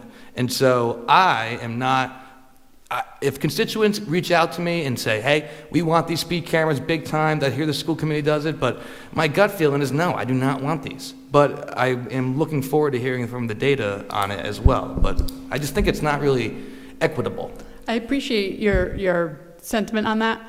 What I would also like to warn is we don't want a tragedy before we make a move. Exactly. We've had these discussions in our community multiple times. I'm going to use Middlebridge Road as a perfect example. Exactly. I myself have advocated for years about the speeding on Middlebridge cut through. And then we had two tragedies. We had Alan Albegaria, a local soccer hero to our community. He was walking 10 yards away from his home. And then a young man, Narragansett High School graduate, had just graduated. I think he was going about 90, 95 miles an hour on that road and hit a tree. So I hear you and I get what you're saying, and I don't want to take it. We don't want to have a tragedy happen before we make a move. I've sat with, and I was one of the proponents, which is why I'm glad to be able to come up here to put this resolution in front of you again, because I sat on the transportation subcommittee with Chief Moynihan 3 years ago, when the first study came through. And I don't know if you all of you were sitting at the council, but I know he proposed it to council after he proposed it to school committee. It was a very thoughtful, the implementation of the cameras is very thoughtful, and the goal isn't to be Big Brother and monitoring, it's to protect our children and families when they're walking to school in places where currently we don't have sidewalks. So if you get that wonderful grant and we get sidewalks on Kersey Road, like, yay, team, but we don't have that. So we have a lot of little kids and their families walking up Kersey Road, and the speeds aren't just 11 miles an hour over the speed limit. They're excessive. They're more than that. So it's up to you guys, clearly. You didn't want it a couple of years ago. If you don't want it again, I hear that, but it would behoove me not to get up and advocate for it. Totally. And again, like I said, I'm willing to hear other opinions about this, right? And again, my votes on here aren't just my votes, they're what the constituents tell me. A speed camera is not going to help Middlebridge Road. Will it? Will there be a speed camera down there? It's not permissible in Rhode Island state It's law, not so going to no. be. It's not going to affect the speed on Middlebridge Road. Speed bumps could, more signage, more police presence, right? I'm with you. I went to school with AJ and Cassie. It's terrible. But what I'm saying is I don't know. I've said enough. Well, I was using that as an example. We finally put in stop signs and the speed, you're going X number of speed. But it took, like, people were fighting for that for years, and it took a tragedy before it was implemented, and I'd hate to see that happen again. Just one point with that. Again, the cameras aren't a solution for everything, right? And because of state law, they allow us to put it in the school zones. It's a force multiplier. You put it there, now we can put officers other places. So now, potentially, you have other resources to put in the Middlebridge and other areas. As far as the 180 days calendar, this is about protecting the school zone, when school is in and when the children are there. Changing that driving behavior and slowing the speeds down while school is in session and while kids are present. We can acknowledge that we have a speeding problem on Middlebridge and other places, but what we can do based on state law and again on a policy decision is institute a force multiplier and add a tool that can change driving behavior and slow speeds down. That's really what it comes down to. It's not whether we can install them in Middlebridge or how many days we're doing it for. It's that it allows for the cameras to be placed for the 180 days during school time and slow speeds down and change behavior in those school zones. So one of the things that I'd be very interested in learning more about is trying to add some speed bumps over on Kersey Road. It seems to me that we have good solutions for the rest of our schools. I really, I like the way we do it at Broad Rock. I don't understand at all why Peacedale School does not have an officer there, or at least like maybe a police car with its lights on parked in the liquor store parking lot, or if we could have like a couple of nice, or not nice, really nasty speed bumps in the middle of the road. Because really, like, the tickets are great, but if you know you're gonna, lose your engine, you're gonna go slow. And I really think that I'd really like us to exhaust all of those options. I mean, it's always been a problem there. I got my very first speeding ticket there as a student at URI, like a long time ago. And I remember they like made me drive around because you can't really park there, but it's, I just think that we need to try a different way. That's how I feel, because I'm thinking about 8,000 people and $50 a pop. Like, we're constantly talking about now how people are suffering financially, and I just want to try to be mindful of that too, in addition to all the other things that my colleagues have said. So I feel like there's not a lot of support for it, but I do think it's worth the support, because I feel like if you were the parent of a child and we had this lengthy discussion about installing the cameras for a limited amount of time, only 180 days in these limited zones, and we didn't do it, that's not because I didn't support it. I do support this. I think it makes sense. I think 8,000 tickets sounds like a lot, and maybe it is for the first 6 weeks that it's implemented, but people quickly learn to change their behavior. If you get a speeding ticket, you get that good driving thing, you can get it waived, and most people don't get another speeding ticket. Within those 3 years, they can use it again. It's sort of set up that way. So I think it's important to think about, we just spent months hearing from families at the microphone about how much they love the school, they're invested in the schools, they get a lot out of the schools, and yet we know that people speed by all of those places, and we're gonna say, no. But I'm for it, and I think that also the cost of adding an officer, I was gonna ask, what does one FTE cost you year one? 100,000?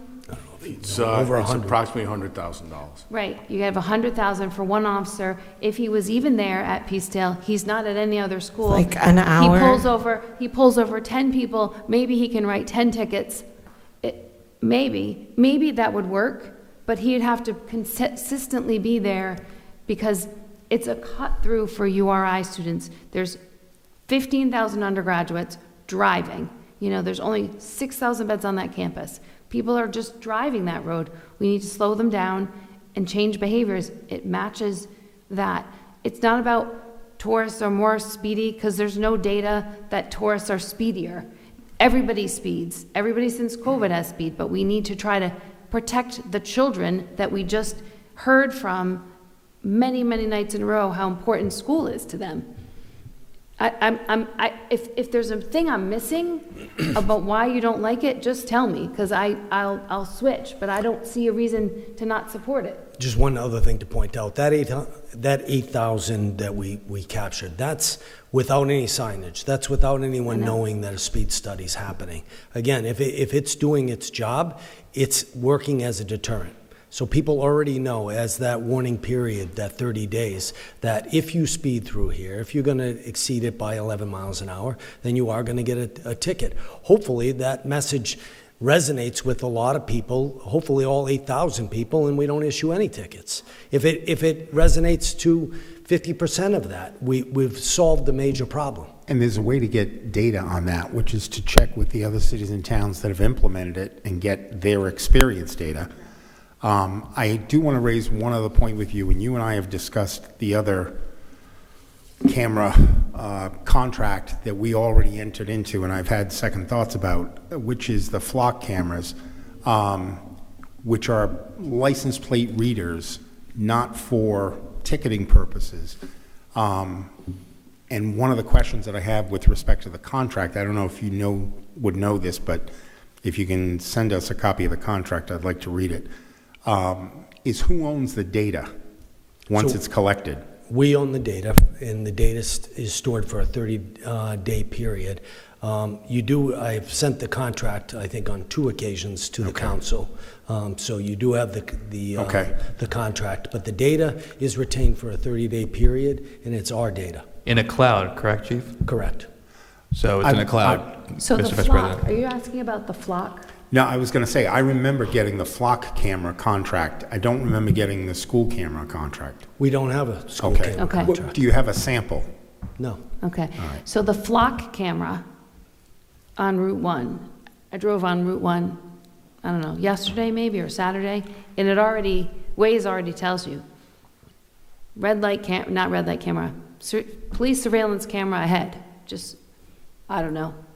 I'm saying that for the community because that was the first time I had ever heard that. If you drive on Route 1, it's somewhere there. But I did read your contract on that. We have not talked about that. We need to take that up at an agenda meeting, at another meeting's agenda. I've actually emailed the town manager this week about setting it on the executive session, talked about flock, but it's not really germane to this issue at the moment. I do want to say, what are we doing here? Are we voting to approve 5 speed cameras in South Kingstown right now? Well, I haven't spoken yet. Let me jump in. I want to on hear that. from you, Mr. President. Well, I agree a lot with the sentiment from Councilwoman Patty Alley. I'd like to sort of exhaust other means to try to reduce the traffic speeding on the school zones before we resort to speeding cameras in the school zones. I agree it is a good deterrent effect. It works. It's in Providence. It's in Pawtucket. I've gotten dinged by it. I didn't know it. I thought I was going through the speed limit. I was maybe 1 or 2 miles over. I get a ticket. They take the picture. They send it to you. The citation includes a picture. I wasn't even going to try to fight it. I paid the fee. So it does work. Now I slow down in those zones, I'm aware of it. So it is effective. But what it does do is it changes a community. I mean, it changes the neighborly effect that a community has. We're a suburb. We're not a city. This isn't an urban area. In my opinion, and I've talked to some constituents who've seen this item, and the ones I've talked to, they don't want it. They don't think it belongs in this town, and I agree with them. I don't think we should rush to this. I understand the school committee's position. They're charged with doing things in the best interest of the students, and this is in the best interest of the students. But as the town council, we have a larger purview of things to consider. And maybe this one day will have to happen. As far as I'm concerned, I don't support it right now. I just don't have an appetite for it. I don't like seeing it in other cities and towns. I didn't know North Kingstown had it. That must be fairly new. I do not know that Westerly has it. I'm not sure. Is that right? I don't know on that. But I don't feel comfortable supporting it or having it in this town at this time. If you think that further studies should be had and ultimately, certain tragedies occur, then of course we'll have to reconsider. But at this time, I'd rather explore all other options that we can, exhaust all options that we can to address the speeding in the school zones without having to resort to this. Can you follow through with, I don't think speed bumps are the answer because I feel like Rich Bourbonnais said they damage town equipment. Am I correct in this? There's some concerns about putting them up. Public safety rescues and fire trucks are opposed to speed bumps because of response times. So speed bumps wouldn't be on the menu of options, but could you present some other options and costs? Clearly 10 officers could be adding 10 officers might be something you want, and you can show us what the costs are. We have to see what. How about if we just put like a squad car there with nobody in it and just turn the lights on? I'm also not convinced that speed bumps will negatively impact to a gross effect first responder response, considering that most cities have speed bumps. So, I don't really get that argument, but that's just me. Kersey Road is like 20, I guess people are driving on it like pretty fast, but So I don't have a civil engineering degree, but I think if you want to vet out speed bumps again, create a memo with Rich. It'd be very helpful to give us the 5 options and the costs of all of those things so that people can have a better sense of what it is. I'm going to go on record. I haven't been convinced of a downside of it. I disagree with the changing of the vibe of the community. I would want my child who was at school to be safe. And if this is something that we know is a problem, it's a small chunk of time in a small space of town. It's not going to turn a suburb into a not suburb. But that's me. So I wanted to correct myself. It's not Westerly. So it was Pawtucket, Providence, Warwick, Middletown, North Kingstown is starting May 13th.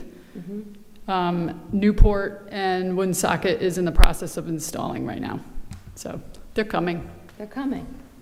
We could be in the middle of the pack. I'll take responsibility for putting this on the agenda. So, Chief, I do want to state this.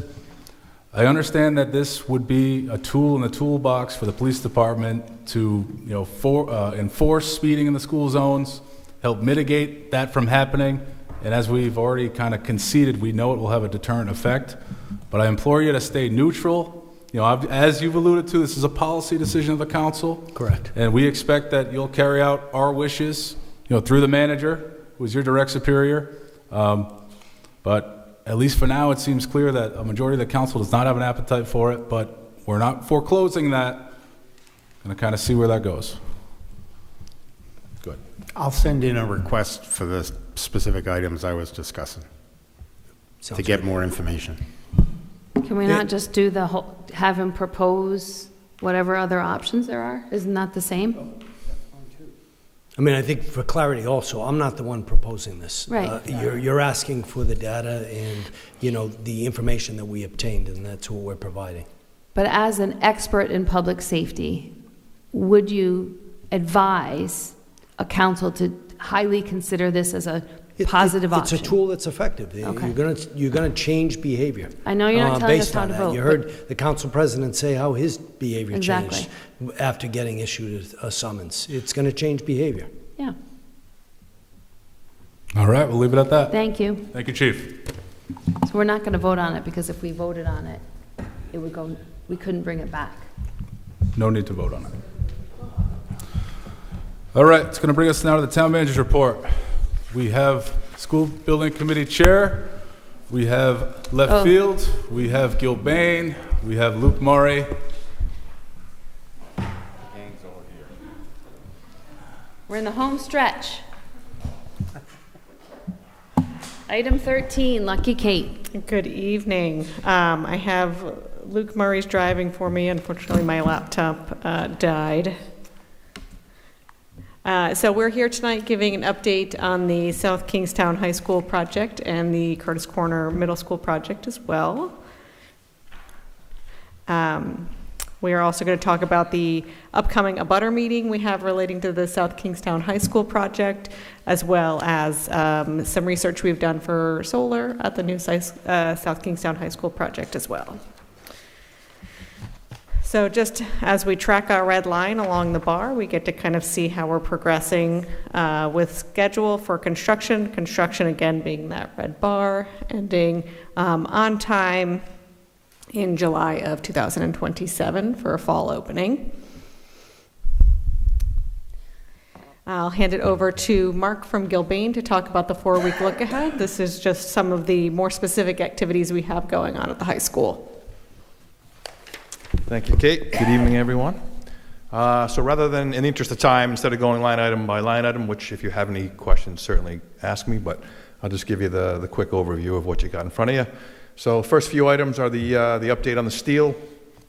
Steel is down to the last section of building. All the steel again is in the air. We're just doing detailing, still doing the welding, still putting on some metal decking. But steel probably has another end of this week, beginning of next week. We're hoping to have that 100% wrapped up. The next 3 or 4 items are the concrete pours that are currently going on. So to date, everything has been poured on the roof level, the 3rd floor, and the 2nd floor. And we're progressing on the lower level. We've got half of the building done, working west to east. So we've got about 4, maybe 5 pours that are left, and that'll be the east section of the building. And we're hoping to be done in the first week of June, probably, is what we're shooting for. Other work going on, the underground utilities, underground plumbing, underground electrical, the radon system, all of that is progressing ahead of the concrete pours on the lower level.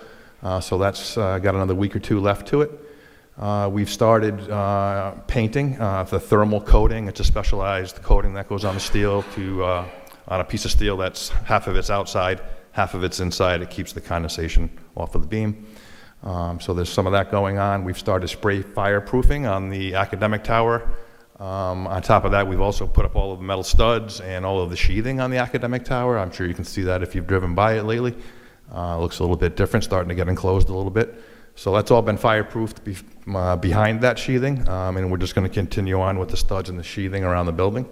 And then roofing has mobilized. They've loaded the roof on the academic tower and the middle section, and they will be starting install this week. Yeah. So we're getting into the exterior envelope portion of it, out of the steel, out of the concrete, into the envelope, into the roof, getting enclosed, getting weather tight, and then they'll let us start working on the interior of the building. Mark, with regard to the pours, given the fact that we've now got warmer weather, are we doing less late hour stuff? It's still kind of hit or miss. I mean, the last one that we just did, which was last Friday, finished at 9:15. I think I locked the gate at 9:20. So we've had a handful of those 9:30s. We've had some 10:30s, and we've had some 12:30s. It's just completely hit or miss on what the weather's doing outside, whether the sun's out, what the wind's doing, if it's raining, that kind of thing, temperature. I was going to say, I thought it was temperature dependent. It is. It's one of the factors. Okay. Unfortunately, when you're doing the lower level, you've got all the upper levels above you, so it's blocking the sun. The sun is really the key. When the sun hits it, it really turns it up, but it's not seeing any sun because of the levels that are above it. So. Any complaints from the residents about the 12:30? No, Jim? no. Anybody? I mean, the first night I'm sorry, go ahead, Jim. No, we had a couple issues with the lights being on, but no, we have not had any complaints recently. That's good to hear. Yeah, the first pour at 12, we had a few issues, but since then, and that was a long time ago, we haven't heard anything. So. All right. Any questions? It's really exciting to see the walls. Yep. Yeah, on you the can start to see it outside. take shape now. You can see where the windows are going to be. Yeah. It's very stair towers. exciting. Yeah. No one's getting in there? No kids playing manhunt or anything? Not that I've seen. Not that I've seen. Yeah, That's why we need cameras. I just wanted to say great job with the capstone project too. I think that was the final beam. Oh, was- yeah, the was topping out ceremony, sure. Yep, it was really great. Yep. I think the student population really liked it. And then just, will this presentation be available online as well?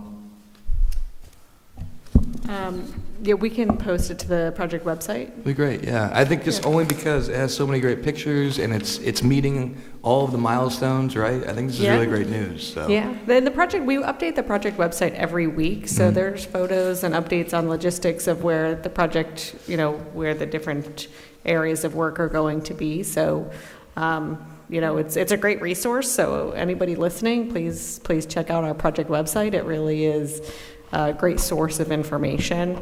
To the town manager's point, we've also increased the level of communication with the community.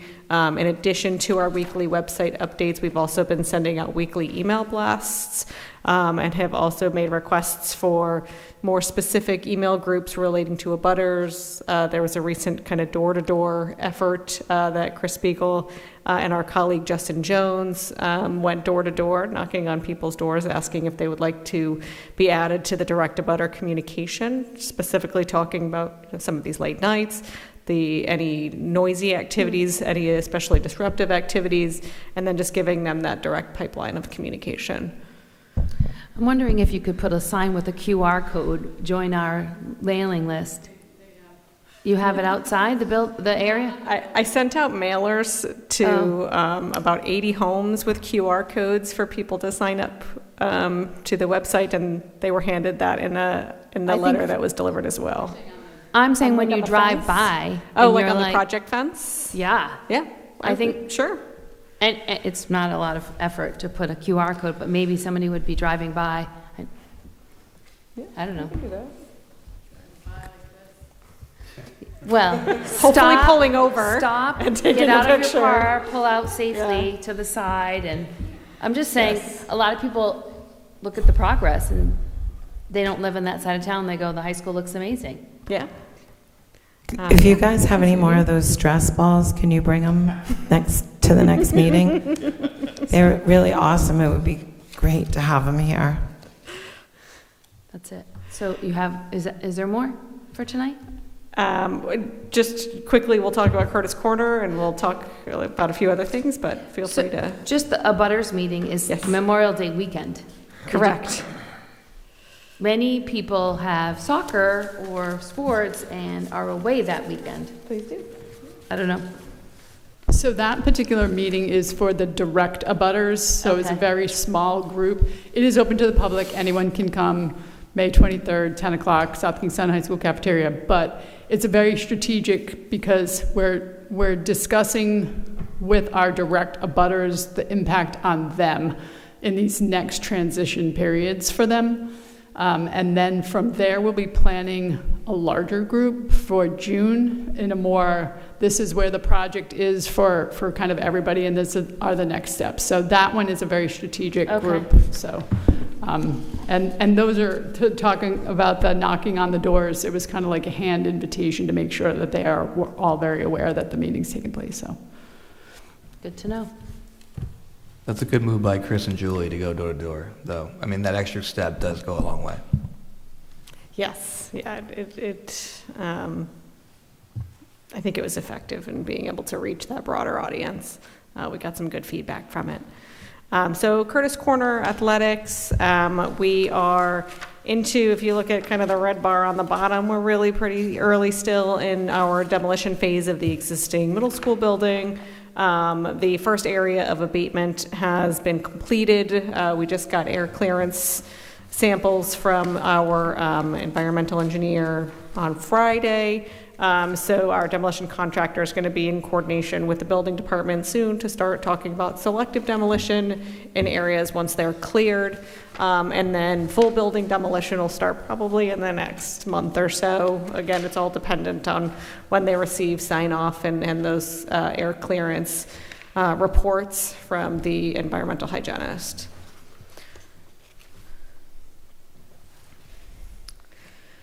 All right, so that's, the other thing was fencing. They did put up the fencing around the middle school. They made a couple of tweaks just to make sure that access to the field was maintained. We've also been working with Terry just to make sure athletics are continuing to be operational and make sure they have all the space they need and access they need. We made sure to keep that side parking lot open, especially for emergency vehicles that go, as well as access to that open field area. There's a couple boulders in the way, so we had to make some adjustments to make sure that parking area was still going to be available for the sports season. Just some photos of abatement containment. Can't go inside, unfortunately, so you just get some pictures of red tape. Butters meeting we had talked about as well. And then the last item on the agenda, I don't have a slide for, but just solar.